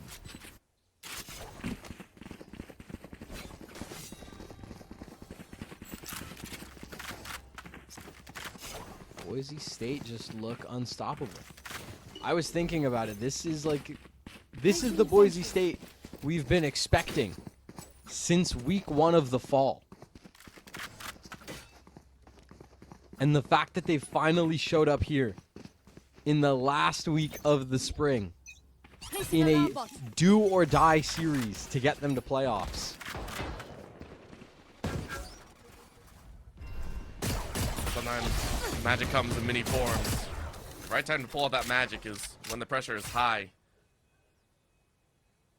You want to send your graduating members off with a very solid memory. This is one way to do it. Boise State taking things nice and slow. Yes, they have the guns, but they don't want to throw it away. Couple taps, no more info granted, so Boise State might wander on back, but rotating that spike over to A long. Wonder how this push is gonna go.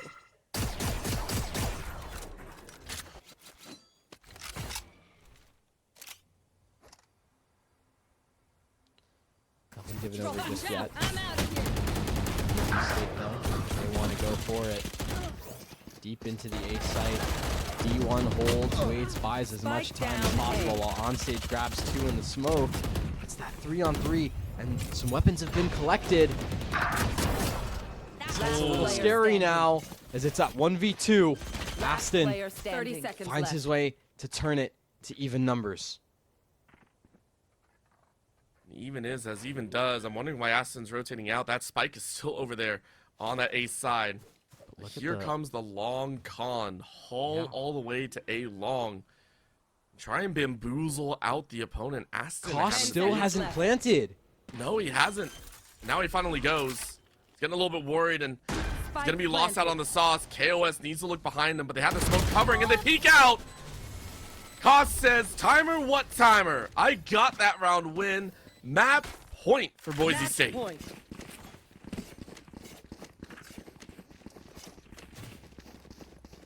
It really does just feel like Boise State can do no wrong. I think for sure, Koss, you know, he's playing the timer, trying to get Aston to peek out, but Aston's on this lurk all the way around the world. It doesn't look like Koss is expecting it for even 1 second. But then he peeks through his own teammate's smoke. Boom. Takes care of Aston. Match point Boise State on Utah's map pick. Let's see if it works. Aston waiting on the back, needs a little bit of backup. Solo here with almost no weaponry, but makes it happen. 1 shot, at least first blood. 4v4 position. Boise State. Owl drone denied. Utah might be going with a little bit less info. However, that spray was good. Daimyo, 11 HP. He's still kicking. All you need is 1 HP. Gotta go. Really get a shot off. Utah waiting. All utility broken. It's pretty much down to the straight up gun duel. That's what they're gonna look for. Utah have got to push. 2-2 entry. Connector being pushed first. Master locks down the other entrance. And that's KOS and Master to bounce between each other. And Boise State will take map 1. Boise State, a statement made in their own right. 13-2 on Utah's map pick to start us off in this series. Quite literally a masterclass, by the way. I think this day has been full of surprises, right? A lot of our expectations have been shattered so far. So, big question now, Angel, do we see it again? Do we get to see expectations shattered once more? Well, let's see, right? If we're playing the expectation game, the expectations in the first series was that it was going to be really close. Maryville kind of walked away with it. Expectation in the second series was that it was going to be pretty close. Maybe Boise State was favored, but it was going to be pretty close. Boise State just steamrolled on map 1. So now you're thinking, well, then they should steamroll on map 2 because it's their own pick, right? Right? I'm not going to say what's going to happen anymore. That's just the expectation. That's it. All right. We're setting up expectations. We'll hold it there. We'll hold it there before we cast the curses anymore tonight. Angel, we'll leave it at that point. However, give credit where credit is due. Boise State living up to what they said. The stats do not lie. They have gotten better throughout the season. I hope that they can continue to do so. But for Utah, it's now time to bounce back and fight for your playoff hopes and dreams. We'll go to a short break. When we come back, it's more Division I Valorant to go ahead and round out Week 7. Don't go anywhere. What would you do if you couldn't fail? Would you see every setback as a catalyst to keep going? This is the innovator's mindset, because innovation demands daring. It's finding thousands of ways that don't work, and the one that changes everything. Because we know changing the world doesn't happen by chance. It comes out of the blue. Let's go take some turns. A common phrase at a university at the foot of some of the best snow-covered mountains in the world. Another common phrase on the University of Utah campus, unsurpassed societal impact. Sure, it's lofty, but it motivates the care in our hospitals, the research in our labs across campus, and the real-world applications of our breakthroughs. Innovation and impact. It's what you get from a university that is always looking up.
felt human? Am I alone? Do I belong here? They paint the world in black and white, it's confusing. I wanna let them know that I'm something else. I don't care what you say to me, 'cause I'm someone else. This is what happens between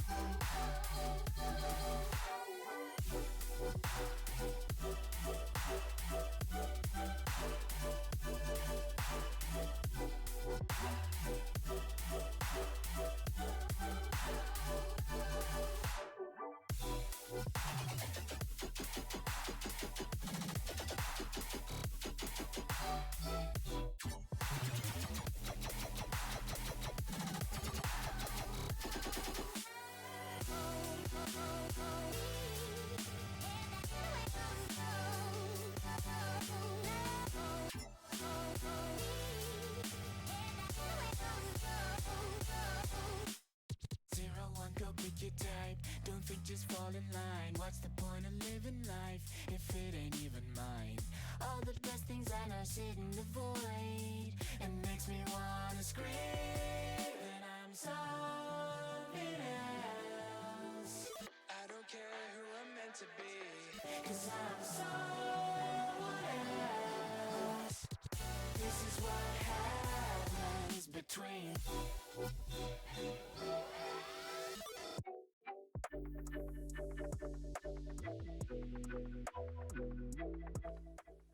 Not what we expected for that first game, but definitely what Boise State were hoping for. They came out of the gates swinging in more ways than one, and I can only say that for Kelsey, I'm sure they saw this on the horizon, looking so dang strong moving into our next map, which I do believe is Breeze. Yes, Breeze, Boise State's own pick at that.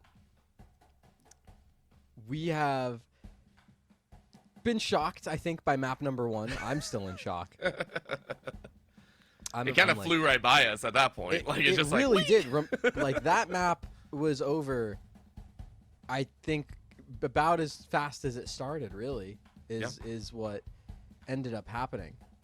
And the fact that we are now talking about Boise State doing the exact same thing they just did on Ohio's map pick, I think that's a little scary for Ohio's, or for, I said Ohio's map pick. No. Boise State's map pick is Breeze. Utah's map pick was Haven. And we are now about to see what feels like Boise State 13-2 again. Yeah, I mean, listen, keep cast cursing it. It'll work, I promise. We are going to continue to see things come true, and Does it so count much if I so. got the names wrong? I don't know. Oh, that's true. That's true. I don't know. We'll see. We'll see what the gods and the gods of Valorant decide to do. But taking a look at Breeze, a little bit more open space to work with. However, obviously with the changes towards that mid, it's allowed more defined corridors of action, and we've seen a lot of teams divert still towards that A side, especially on the attacking side. Still working and pushing their way through. It's yielded some pretty good angles for themselves. Do we see that happen here, or do we assume Boise State will feel very comfortable on that defensive end? That's, I think, my big question at the end of the day is, Boise State, do they come out swinging, or does it take them a little bit to ramp up, even if it's their map pick? Well, here's the thing about Breeze, and why Breeze is such a insane map to pick, is think about Breeze kind of as like the Reyna of maps, where a lot of it just comes down to you out-aiming your opponent in any given fight. We just saw Boise State out-aim Utah on Haven. Utah would make the right call. They would have a really good read. They would play the map correctly.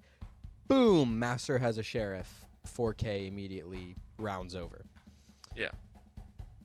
If Breeze, knowing what we know about Breeze, knowing how much of an aim duel Breeze is, if that's the same way, it's really hard to make a case for Utah.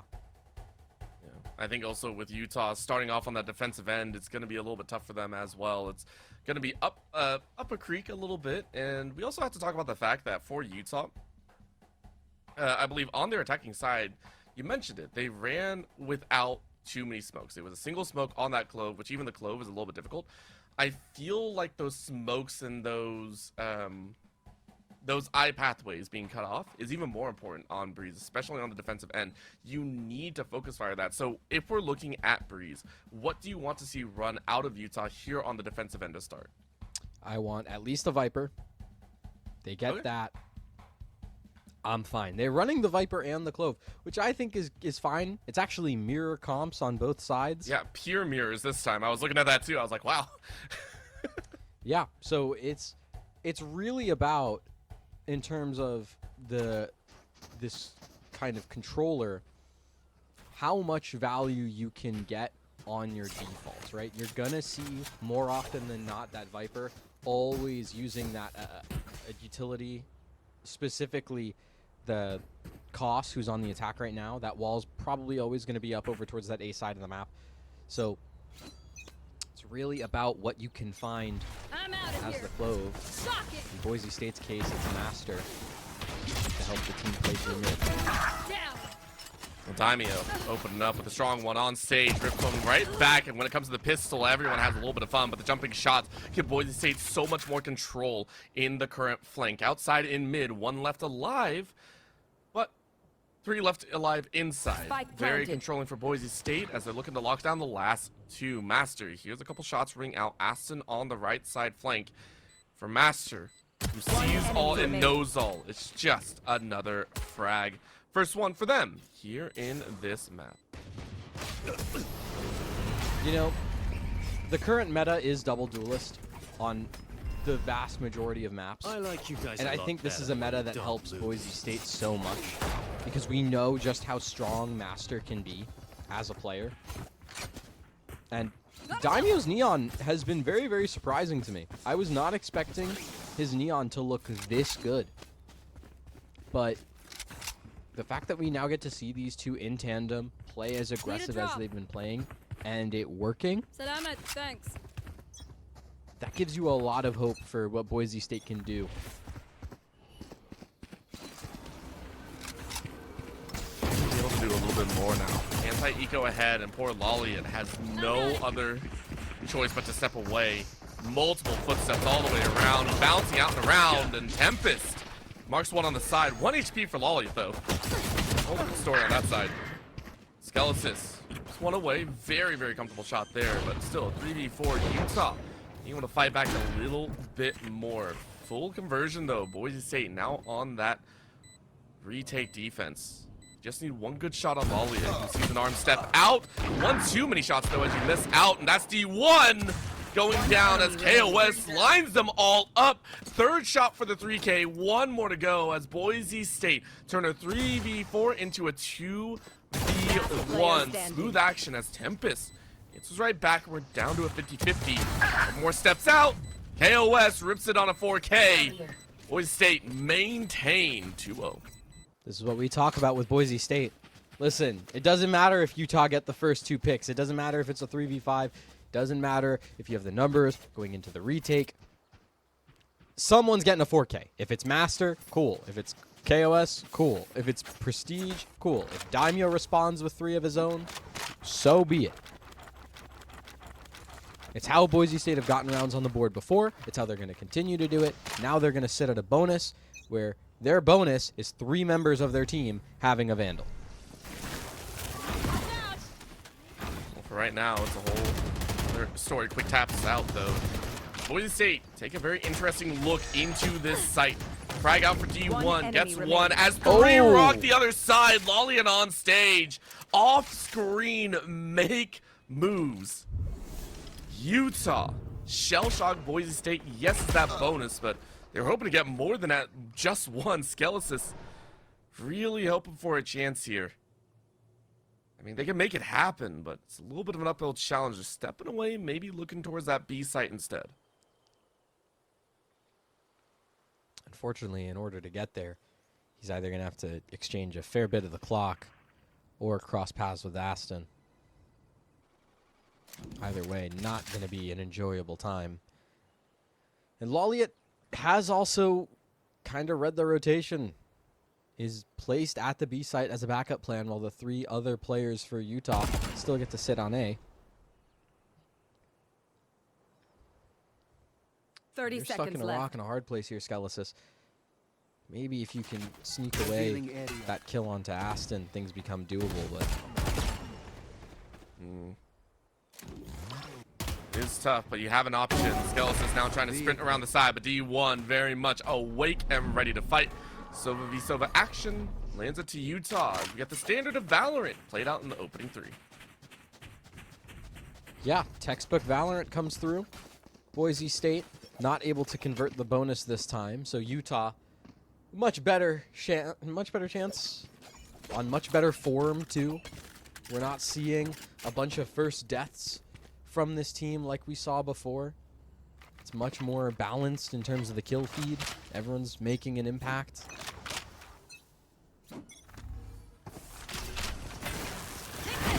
Boise State still goes fast into mid. Lolliot might not be aware of Daimyo in the smoke. Daimyo isn't aware of Lolliot either. Walks back. Viper wall. Utilize cover, and now you sprint on out. Lolliot with a great spray down. 2! As they swap the Master's head, but they can't get much further than that. KOS brings up the rear as Utah are the ones left wandering. And in this gun duel of heat in the mid, it's left in a 2v3. Utah, are they going to be able to clutch out? We're suffering from hero syndrome there. Couldn't quite be content with the advantage. Trying to play for more.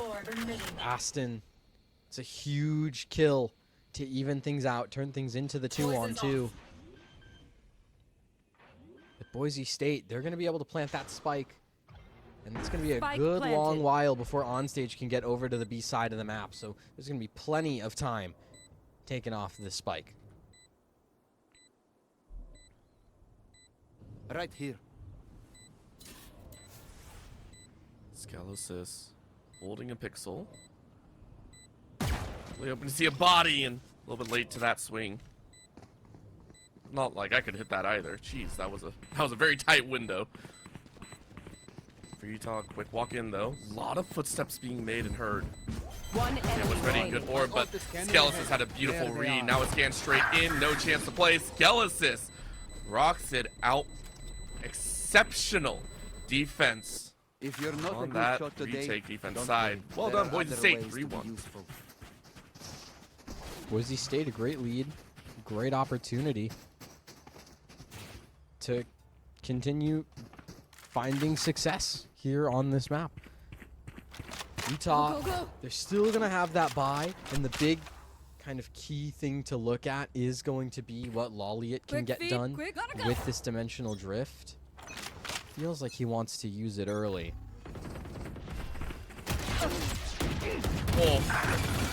Wow. And Daimyo on stage though, oh my lord, I was about to catch my breath, but on stage takes it out once more. Quick 2-2 exchange with on stage very much alive. That's going to feel real good. Spike still held though. East side completely open, and you see a gun barrel. Oh, Aston spotted. Prestige will be able to walk away. No information granted on the inside. There's a tap. Prestige, beautiful work. And now you're going to convert over to the CT spawn as well. Utah now have to be worried about multiple entry points being covered. For Boise State, it's an easy plant towards B once more. Yeah, and look at how far Prestige is up. On stage isn't ready for this at all. One enemy remaining. Prestige. That's so mean. There are levels. There are levels to the mind games that are being played right now. Yeah, there's levels that even we haven't reached yet. Okay, No. that's how strong Boise State is right now. Right here. It's forced Utah to yet another save. And we are on the verge of seeing very similar score lines to what we saw just one map ago.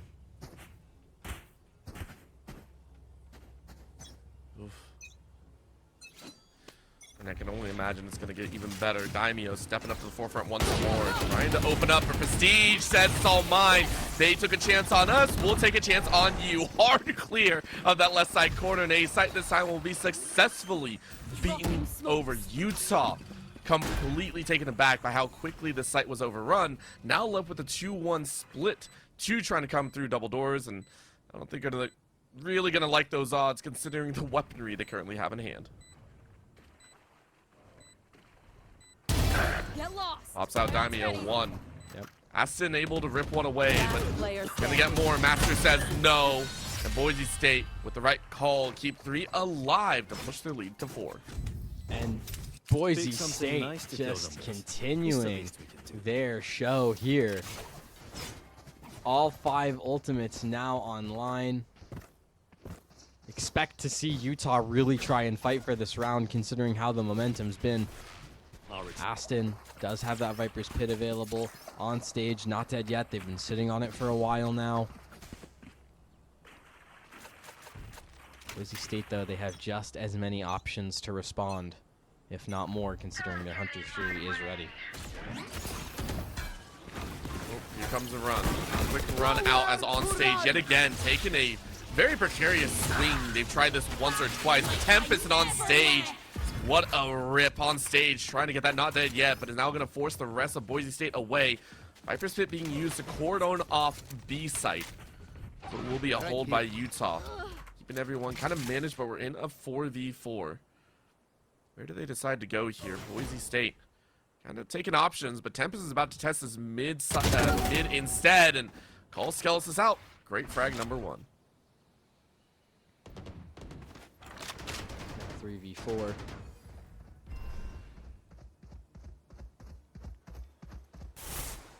Utah, they have that player advantage. One enemy remaining. Them, with Lolly and D1 finding those 2 kills. And the last position known, Utah, they've done it. It only costed them 3 ults. And if that, considering onstage is not dead yet. Gotta go. I mean, I will say, that's a pretty solid investment to get a round. Like, if you're going to invest 3 ults, get a good round, keep people alive, you take that all day long, especially with a mental reset as well. Stop the push. Stop this round of 3. Now let's see if Boise State can take it back. They don't want to allow this kind of repeat consistency out of Utah. Lolliot, though, getting a lot of confidence here. Quick tap out, but then another clone bopped. A lot of information given over to Boise State's side as they're still lurking. Prestige catches Lolly unawares. Drone goes up, Mikhail West knocks down Tempest. For Utah, they're a little bit lost in the sauce. Alleyway being used on stage. Read like a book. Master rips him apart, and it's down to 2 alive. Utah. Where did it all go wrong? Aston marks Prestige down in that lurk position, but O split 1 in CT. One of his cubby. Aston is the last one alive in a 3v1. So far, they've gotten a few kills. Can they get one more? Sees a body. Gets some damage down. Not the finish that you want, and now forced to play close proximity. One of the worst nightmares for someone in a 1v3 clutch position. I mean, they're going to take their time, I think, which Master, a little bit jittery there, says, I ain't going to take the chance out in the open. No.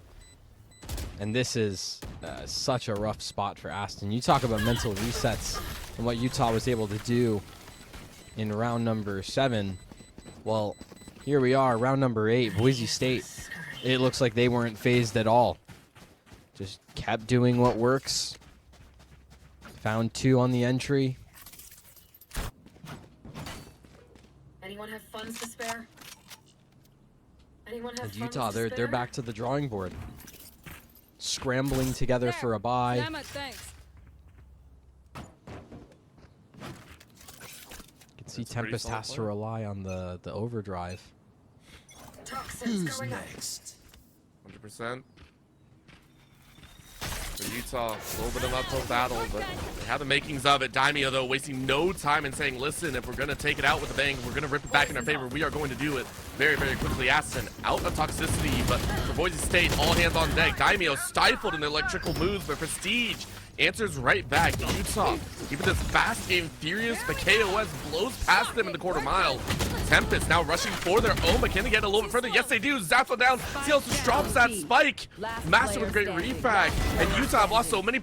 D1 nearly makes a comeback. But thankfully, KOS was on the other side of the map. And in a chaotic round, Boise State make their way to 7. Yeah. Boise thriving in the chaos. They get things done. And UU. Again, the struggles continue. Still trying to grab that third round. Lolliot hero buying their way up to a Phantom. As 3 players push out A main trying to get that space, but look who's on the other end. The one, the only master. Go. Saying this is how it's done. Tempest hard chase those, saying I'm ready to play. Taking these 1v1s as bold as ever. Boise State though with no major ultimates there, saying let's just go for speed. Daimyo hops their way straight through B main, ready to chase on, but everyone kind of packing this right side corner. They locked one away, they're gonna send 2 after him and a scatter around the side. Aston denied any further aggression here in this round. Lolliot still holding it down for their own, able to rip a second away before falling, and that gives time for on stage to make their mark. Tempest coming through that smoke. One of the best opportunities, Utah, to get around for themselves. Boise State, though, still need to drop that plant, and it's going to take a little bit. Prestige needs to be given a little bit of a helping hand. Yeah, this is kind of the rough spot in the round because Utah, they don't have that weaponry advantage, so they have to kind of let Boise State get the plant here, recollect themselves. Don't want to overface, at least not yet. Not until the retake needs to get started. 30 seconds left. KOS cleared this. Oof. KOS smart play. KOS has done this before, and they're looking to do it one more time. Taking a look at their flank once more. Saying no dice. You know 2's coming from that CT spawn. A little bit of a split. Utah gonna take this one nice and slow, but Prestige says no dice. Better roll again. It's a 2-piece combo for that clove. Boise State moving to a 6-round lead.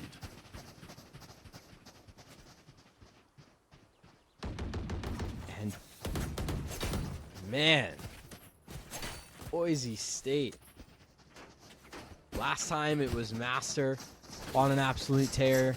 This time it's the double controllers and KOS and Prestige.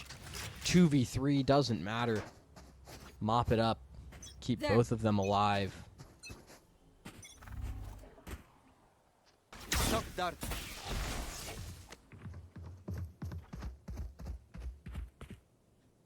See if Boise State can keep up that pressure. 2 more rounds so this half is finished. Tempest, first of their own, didn't really want that wall to go up, but it is going to block their vision. For the time being, though, you're looking towards that east side. Really hoping no one comes around, but you look away at the wrong time. But Prestige holds their trigger. Now they get themselves away because Tempest reaches out the first play, gets a second and behind. D1 makes it a third, but Prestige is going to try. That's not dead yet. However, you're in the middle of the enemy crossfire. Spraying through the box. Do you get it? No, you don't. Shorting around the corner. Lolliot saves their teammate. Skelesis. It's one in return, but a 2v4 is difficult. 50 seconds left. KOS, however, has made miracles out of nothing before. Throws that wall one more time, blind it out, tries to pre-fire. Great tap, number 1. Ain't no way. Lolliot does the same, 2 HP on Skelesis in a dream. And Aston melts them in the acid. Well played by Utah as they're able to get a third. Last round in the first time in this series, Utah climb their way to a third round in the map. Boise State still a very strong lead, but there is still hope for Utah. If that third round, it gives them a bunch more room to work with compared to before if it was 10-2. They have a chance to grab a fourth as well, considering the buys are even. Ultimate's just about even as well, considering Boise State can really only use that Viper's Pit once the spike is planted.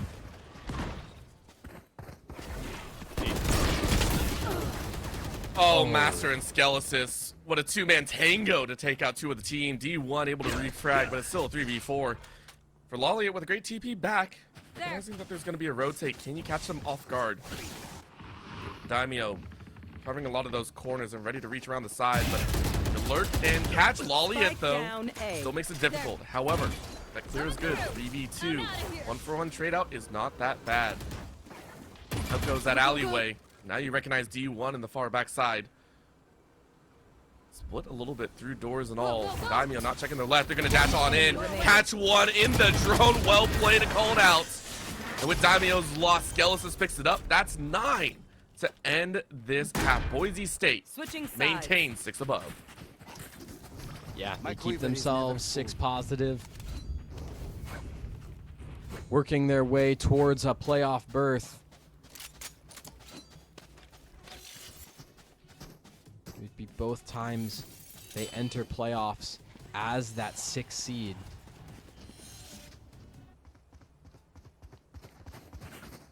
However you make it happen.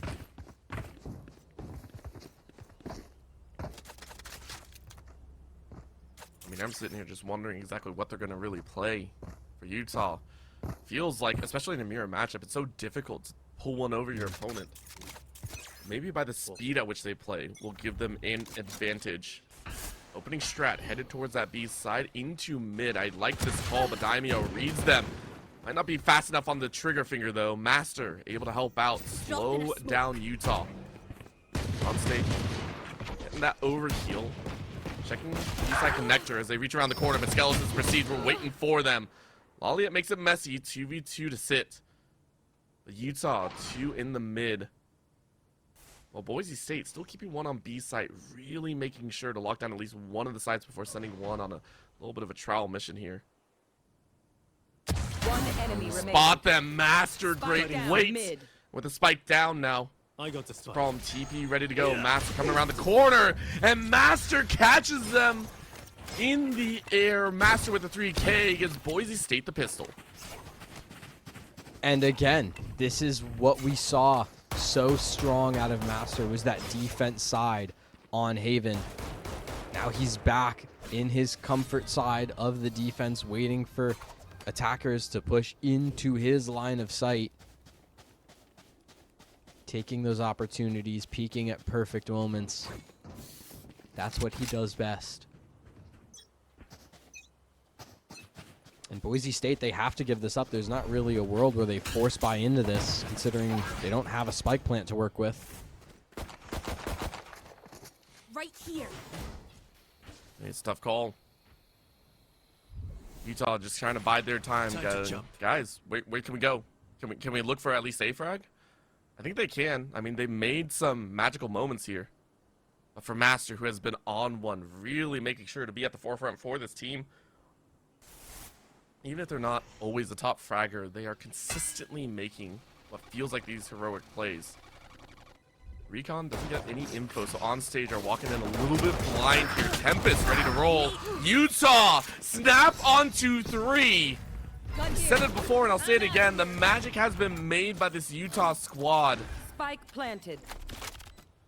And will they be able to keep it 2v5? In other words, a 5v2. Boise State left with 2 alive. Utah just going, man, we made it happen. Daimyo takes one back. KOS does the same, and they know 3 are left on site. It'll be a frontal battle. KOS, Bulldog ripping them apart. No way. 2v5? I mean, listen, it's these 2 and they do it. Daimyo locks them away. There it is. Boise State with 2 clear 5 and bring about one of the most destructive rounds we've seen this series. You're welcome. Go, go, go. I'm at a loss. It was a 2 versus 5. Utah did everything right until the very end.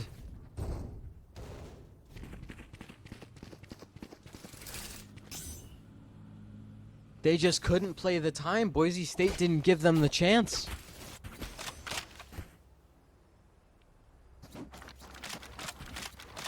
I'm stunned. I don't know how you recover for that. I'm not gonna lie. No. You have to start now. You have to just mental reset. You have the better weaponry now. Boise State's on their bonus.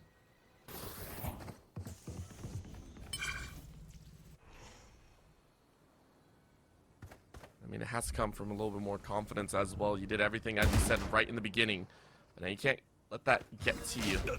Now you got the guns, the Master riding the high of the previous round. Ready to go on this Euro. Great snap, first blood. Mid now being covered by Skelesis. Inside of the smoke, at least. Recon, good tap out. Skelesis waiting with that pistol still. Now going out with that drone. It's dropped early. That's 2 sounds being made. This gives all the position in the world for that crossfire. Master doesn't want to take that chance. Tempest opens up Utah, saying, guys, let's give it a go, but KOS ready to go instead on site. B site will be held, at least for the moment. D1 comes around from main. Aston does the same, and Utah bring it to a 2v2. It's not a 2v5, so maybe they feel a bit more confident here. Boise State, though, ready to go with a possible outflanking maneuver. 30 seconds left. Last player 2v2. standing. Aston. Oh, nice. Saw Skelesis, or at the very least got the read. This gives Utah so much more of a chance. Look, Aston aiming for Daimyo. No, the timing. Enemy remaining. Gotta go. Daimyo's ready to try and bait this one out. Dashes once, twice, looking for a third, and sees the body, but D1 steady on that trigger. Utah is still in this one. It's a long uphill journey. That's 1 round of many that they need to secure. What a time to step up for D1.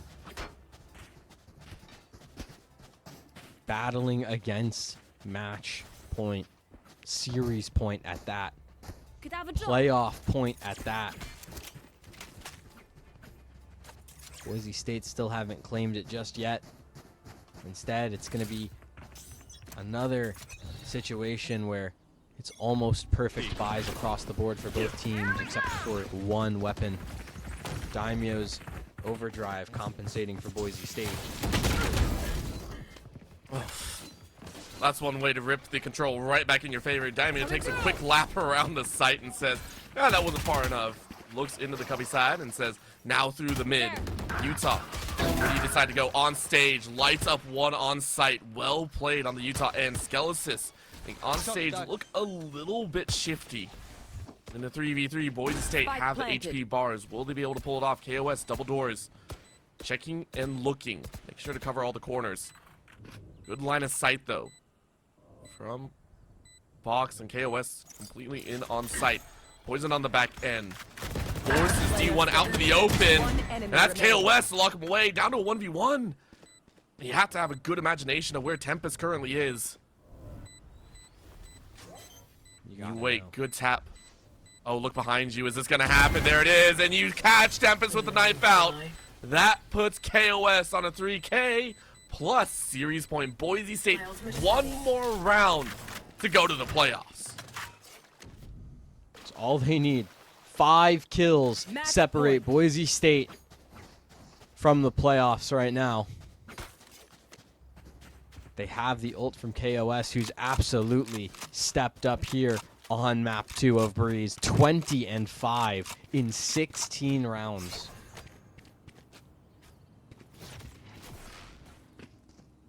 Absolutely wonderful scenes from him.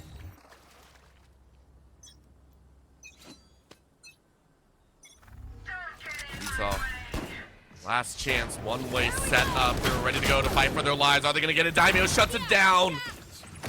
Daimyo knew the neon tactic and said no dice whatsoever. Shut down on the entrance, and that's a huge initiation tool lost. Utah now wondering what the heck are they going to do. Prestige locks out their counterpart as well. Is this the mirrors being broken? Is this Boise State saying, please give it to us? Skelesis takes out Aston, and it's one left alive. D1, magic not made. Boise State in a commanding 2-0 move to the playoffs. They've done it. After weeks of struggle, Boise State have found themselves in the playoffs. We talk about expectations, you know, Cloric over at Maryville did himself say he wished to play Boise State in the playoffs, and his wish will be granted. They make it just barely across the line as that 6th seed. But for the 2nd split in a row, Boise State have made it to playoffs. Hey, it took a lot of action and it took a lot of heart throughout this season. They were beaten down but never out. And they have made their magic happen here today. And in one of the most dominating fashions, we have to give credit. Because we saw the fight coming out of Utah. We saw that they were trying their hardest. But it just wasn't enough. It felt like Master really came together with the rest of the team. And I don't know what clicked, but for BSU, this is a squad that you got to be a little bit scared of now. And I do want to correct myself. I said that they would be facing off against Maryville. No, with how this setup goes, first and second get a bye. So I do believe if they're sitting at the 6th seed, they'd be playing the 3rd seed instead. Even then, BSU, I mean, this looks extremely promising for them. And I gotta say, Angel, comparatively to what we saw, BSU, they've really boosted our confidence in them. Well, and that's interesting in itself, right? Not only does Boise State give them a little confidence boost, but also that means that they'd be on the same side of the bracket like as I believe Winthrop, not Maryville. If I We'd have to double check that. If I did my math correctly.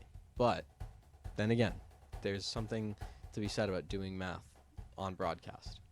There's a cliche about that somewhere. But yeah, we talk about Boise State and the success that they were able to put together here. I mean, that can't be understated. And now, considering they don't have to play against Maryville, they just have to play against the 3rd seed. I mean, there's a chance for them to go on a little run. It really is, and I hope to see it happen. I mean, listen, Cinderella stories are stories for a reason, but they can become reality very, very quickly. With all eyes on BSU after that amazing performance, we'll also get a word from one of their players, as well as we'll have an interview very shortly with them to see how they felt that final series went and how they feel about now making playoffs here in Div 1 Valorant. Don't go anywhere. We'll be right back. What would you do if you couldn't fail? Would you see every setback as a catalyst to keep going? This is the innovator's mindset. Because innovation demands daring. It's finding thousands of ways that don't work, and the one that changes everything.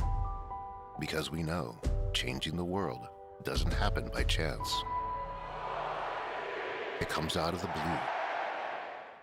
Let's go take some turns. A common phrase at a university at the foot of some of the best snow-covered mountains in the world. Another common phrase on the University of Utah campus: unsurpassed societal impact. Sure, it's lofty, but it motivates the care in our hospitals, the research in our labs across campus, and the real-world applications of our breakthroughs. Innovation and impact. It's what you get from a university that is always looking up.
shots, high caliber round. If you know what's best, then you better get down. Down. Get down. Down. Better get down. Down. Get down. I wanna see you get to the ground. You're being held up by the UK sound. Firing shots, high caliber round. High caliber round. Then you better get down. High caliber round. Then you better get down. High caliber round. Then you better get down. High caliber round. Firing shots, high caliber round. If you know what's best, then you better get down. Down. Get down. Down. Better get down. Down. Get down. I wanna see you get to the ground. You're being held up by the UK sound. Firing shots, high caliber round. High caliber round. Then you better get down. High caliber round. Then you better get down. High caliber. Welcome back, everyone. We are here with an interview with the one, the only Daimyo, the Neon that kind of took lightning from the storm and ran with it. Very impressive run here on the series today, and also cinching a place in playoffs. So Daimyo, welcome to the desk. I gotta ask you, how does it feel now you are playing for that playoff berth and you have finally secured it? Does it feel like a weight's off your shoulder, or do you feel like the work's just beginning?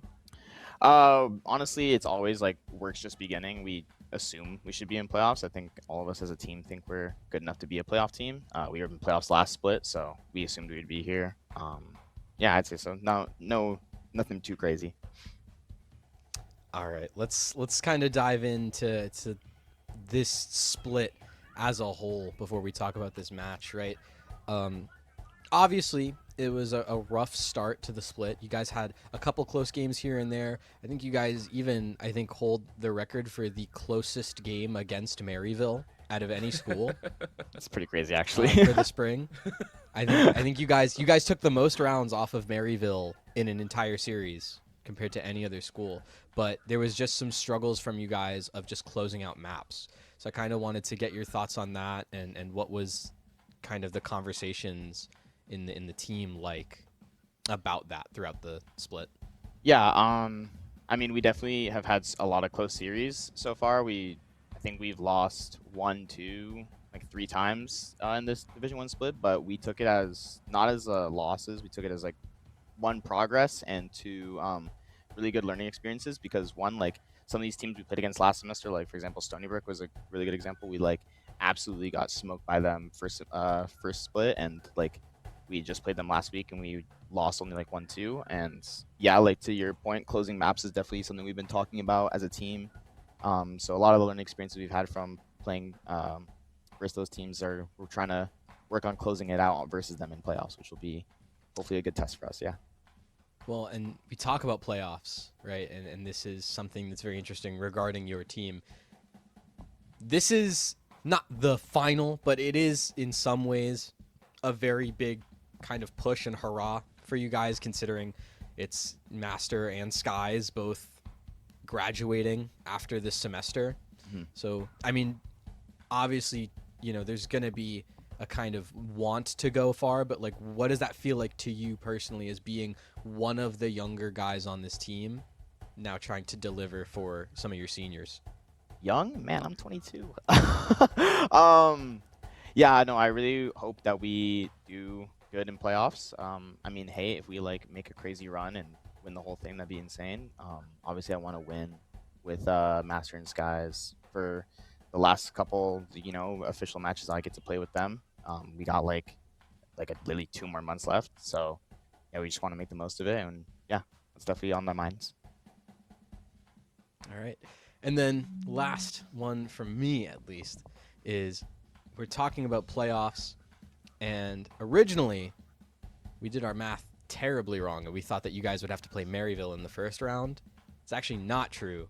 You guys play, depending on the West Virginia-Ohio State game.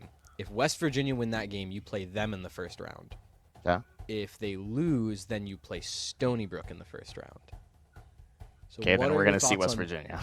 Okay, does that...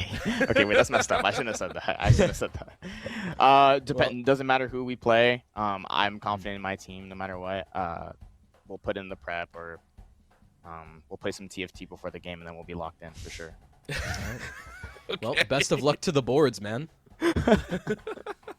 All right, well, with that in mind, we got to ask the final question, which is, with how you guys have made it, and obviously you made it here into the playoffs, as you said, you're feeling very confident moving forward. Any final shout-outs, any final thoughts that you would like to give here to those that have made your pathway enjoyable, or those that have also maybe encouraged you along the way? Obviously, shout out to BSU Esports, Doc, and Coach K supporting us and giving us the tools we need to succeed. And shout out Coach Nam so far for the coaching as well behind the scenes. He's doing a great job. Obviously, team, really proud of them. We've played way better than I thought we could this split. So we are honestly the team that people shouldn't really just disrespect, in my opinion. And obviously, shout out to anyone watching at home. Love you guys, friends, family. Thank you guys for supporting. Yeah. All right, Daimyo, congratulations on the victory here today. Congratulations on the lead, and we look forward to what you can pull off in the playoffs. Once again, thank you very much for the interview. Awesome. Thank you, guys. Of course. With that being said, it was a very interesting time. BSU came out with some fire that we were not expecting. And Angel, I got to ask you, how far do you think BSU will make it on this? Or do you think that they are going to give us a good run on all the matches that they played so far? Because, I mean, if that's the BSU that we're going to see throughout, I feel like they could definitely punch upwards. I think you're 100% right, especially considering that their game will be either against West Virginia or Stony Brook. That is a crazy first round match, considering I think Boise State and West Virginia have gone overtime twice in a series. We saw the game last week between Boise State and Stony Brook where they were like, it was like 18-16 on one map and then like 16-14 on another. It was insane. So absolutely, we were going to see some great stuff from them in the playoffs. And the fact that they were able to make this statement win against Utah is, I mean, just absolutely wonderful for them. Yeah, I hope to see a lot more of them. Unfortunately, we will have to say goodbye to the University of Utah as their season now ends here, but they put up one heck of a fight throughout this series, and I appreciate it. We saw a lot of glorious moments, a lot of those moments where they said, hey, screw it, we're going to challenge you to your own gun duel, and I appreciate that towards the very end. However, that is a pretty much nice lock on all the teams that will be playing here in the playoff side. As you said, though, Angel, there will be a few more seeding matches. There's one more series to be played, which I do believe is going to be the OSU going up against WVU, as you mentioned in the interview. That'll be played at a different time. Make sure to stay up on the socials of the Division I Valorant side to see when that match will be. Make sure to tune in for that one to see who comes out as a victor and if OSU is able to make a little bit of an upset, cause a little bit of chaos towards the ends of this regular split. Not only that, we do have more matches on the horizon for the playoffs that'll be resounding throughout the next 3 weekends across both League of Legends and Valorant. Make sure to stay tuned to all the socials to figure out which matches are being played at what time and where they will be. That's the end of the regular split for us here. My name is Orbital. With me has been Ancient Angel. We had the ever so amazing Chippy as well as Abix on the production side. And before we go ahead and close on out, if you still want to see more Div 1 action, there's currently League of Legends being played out between BSU and Utah on the League of Legends channel for Div 1. Thank you so much for tuning in. We'll catch you all next time.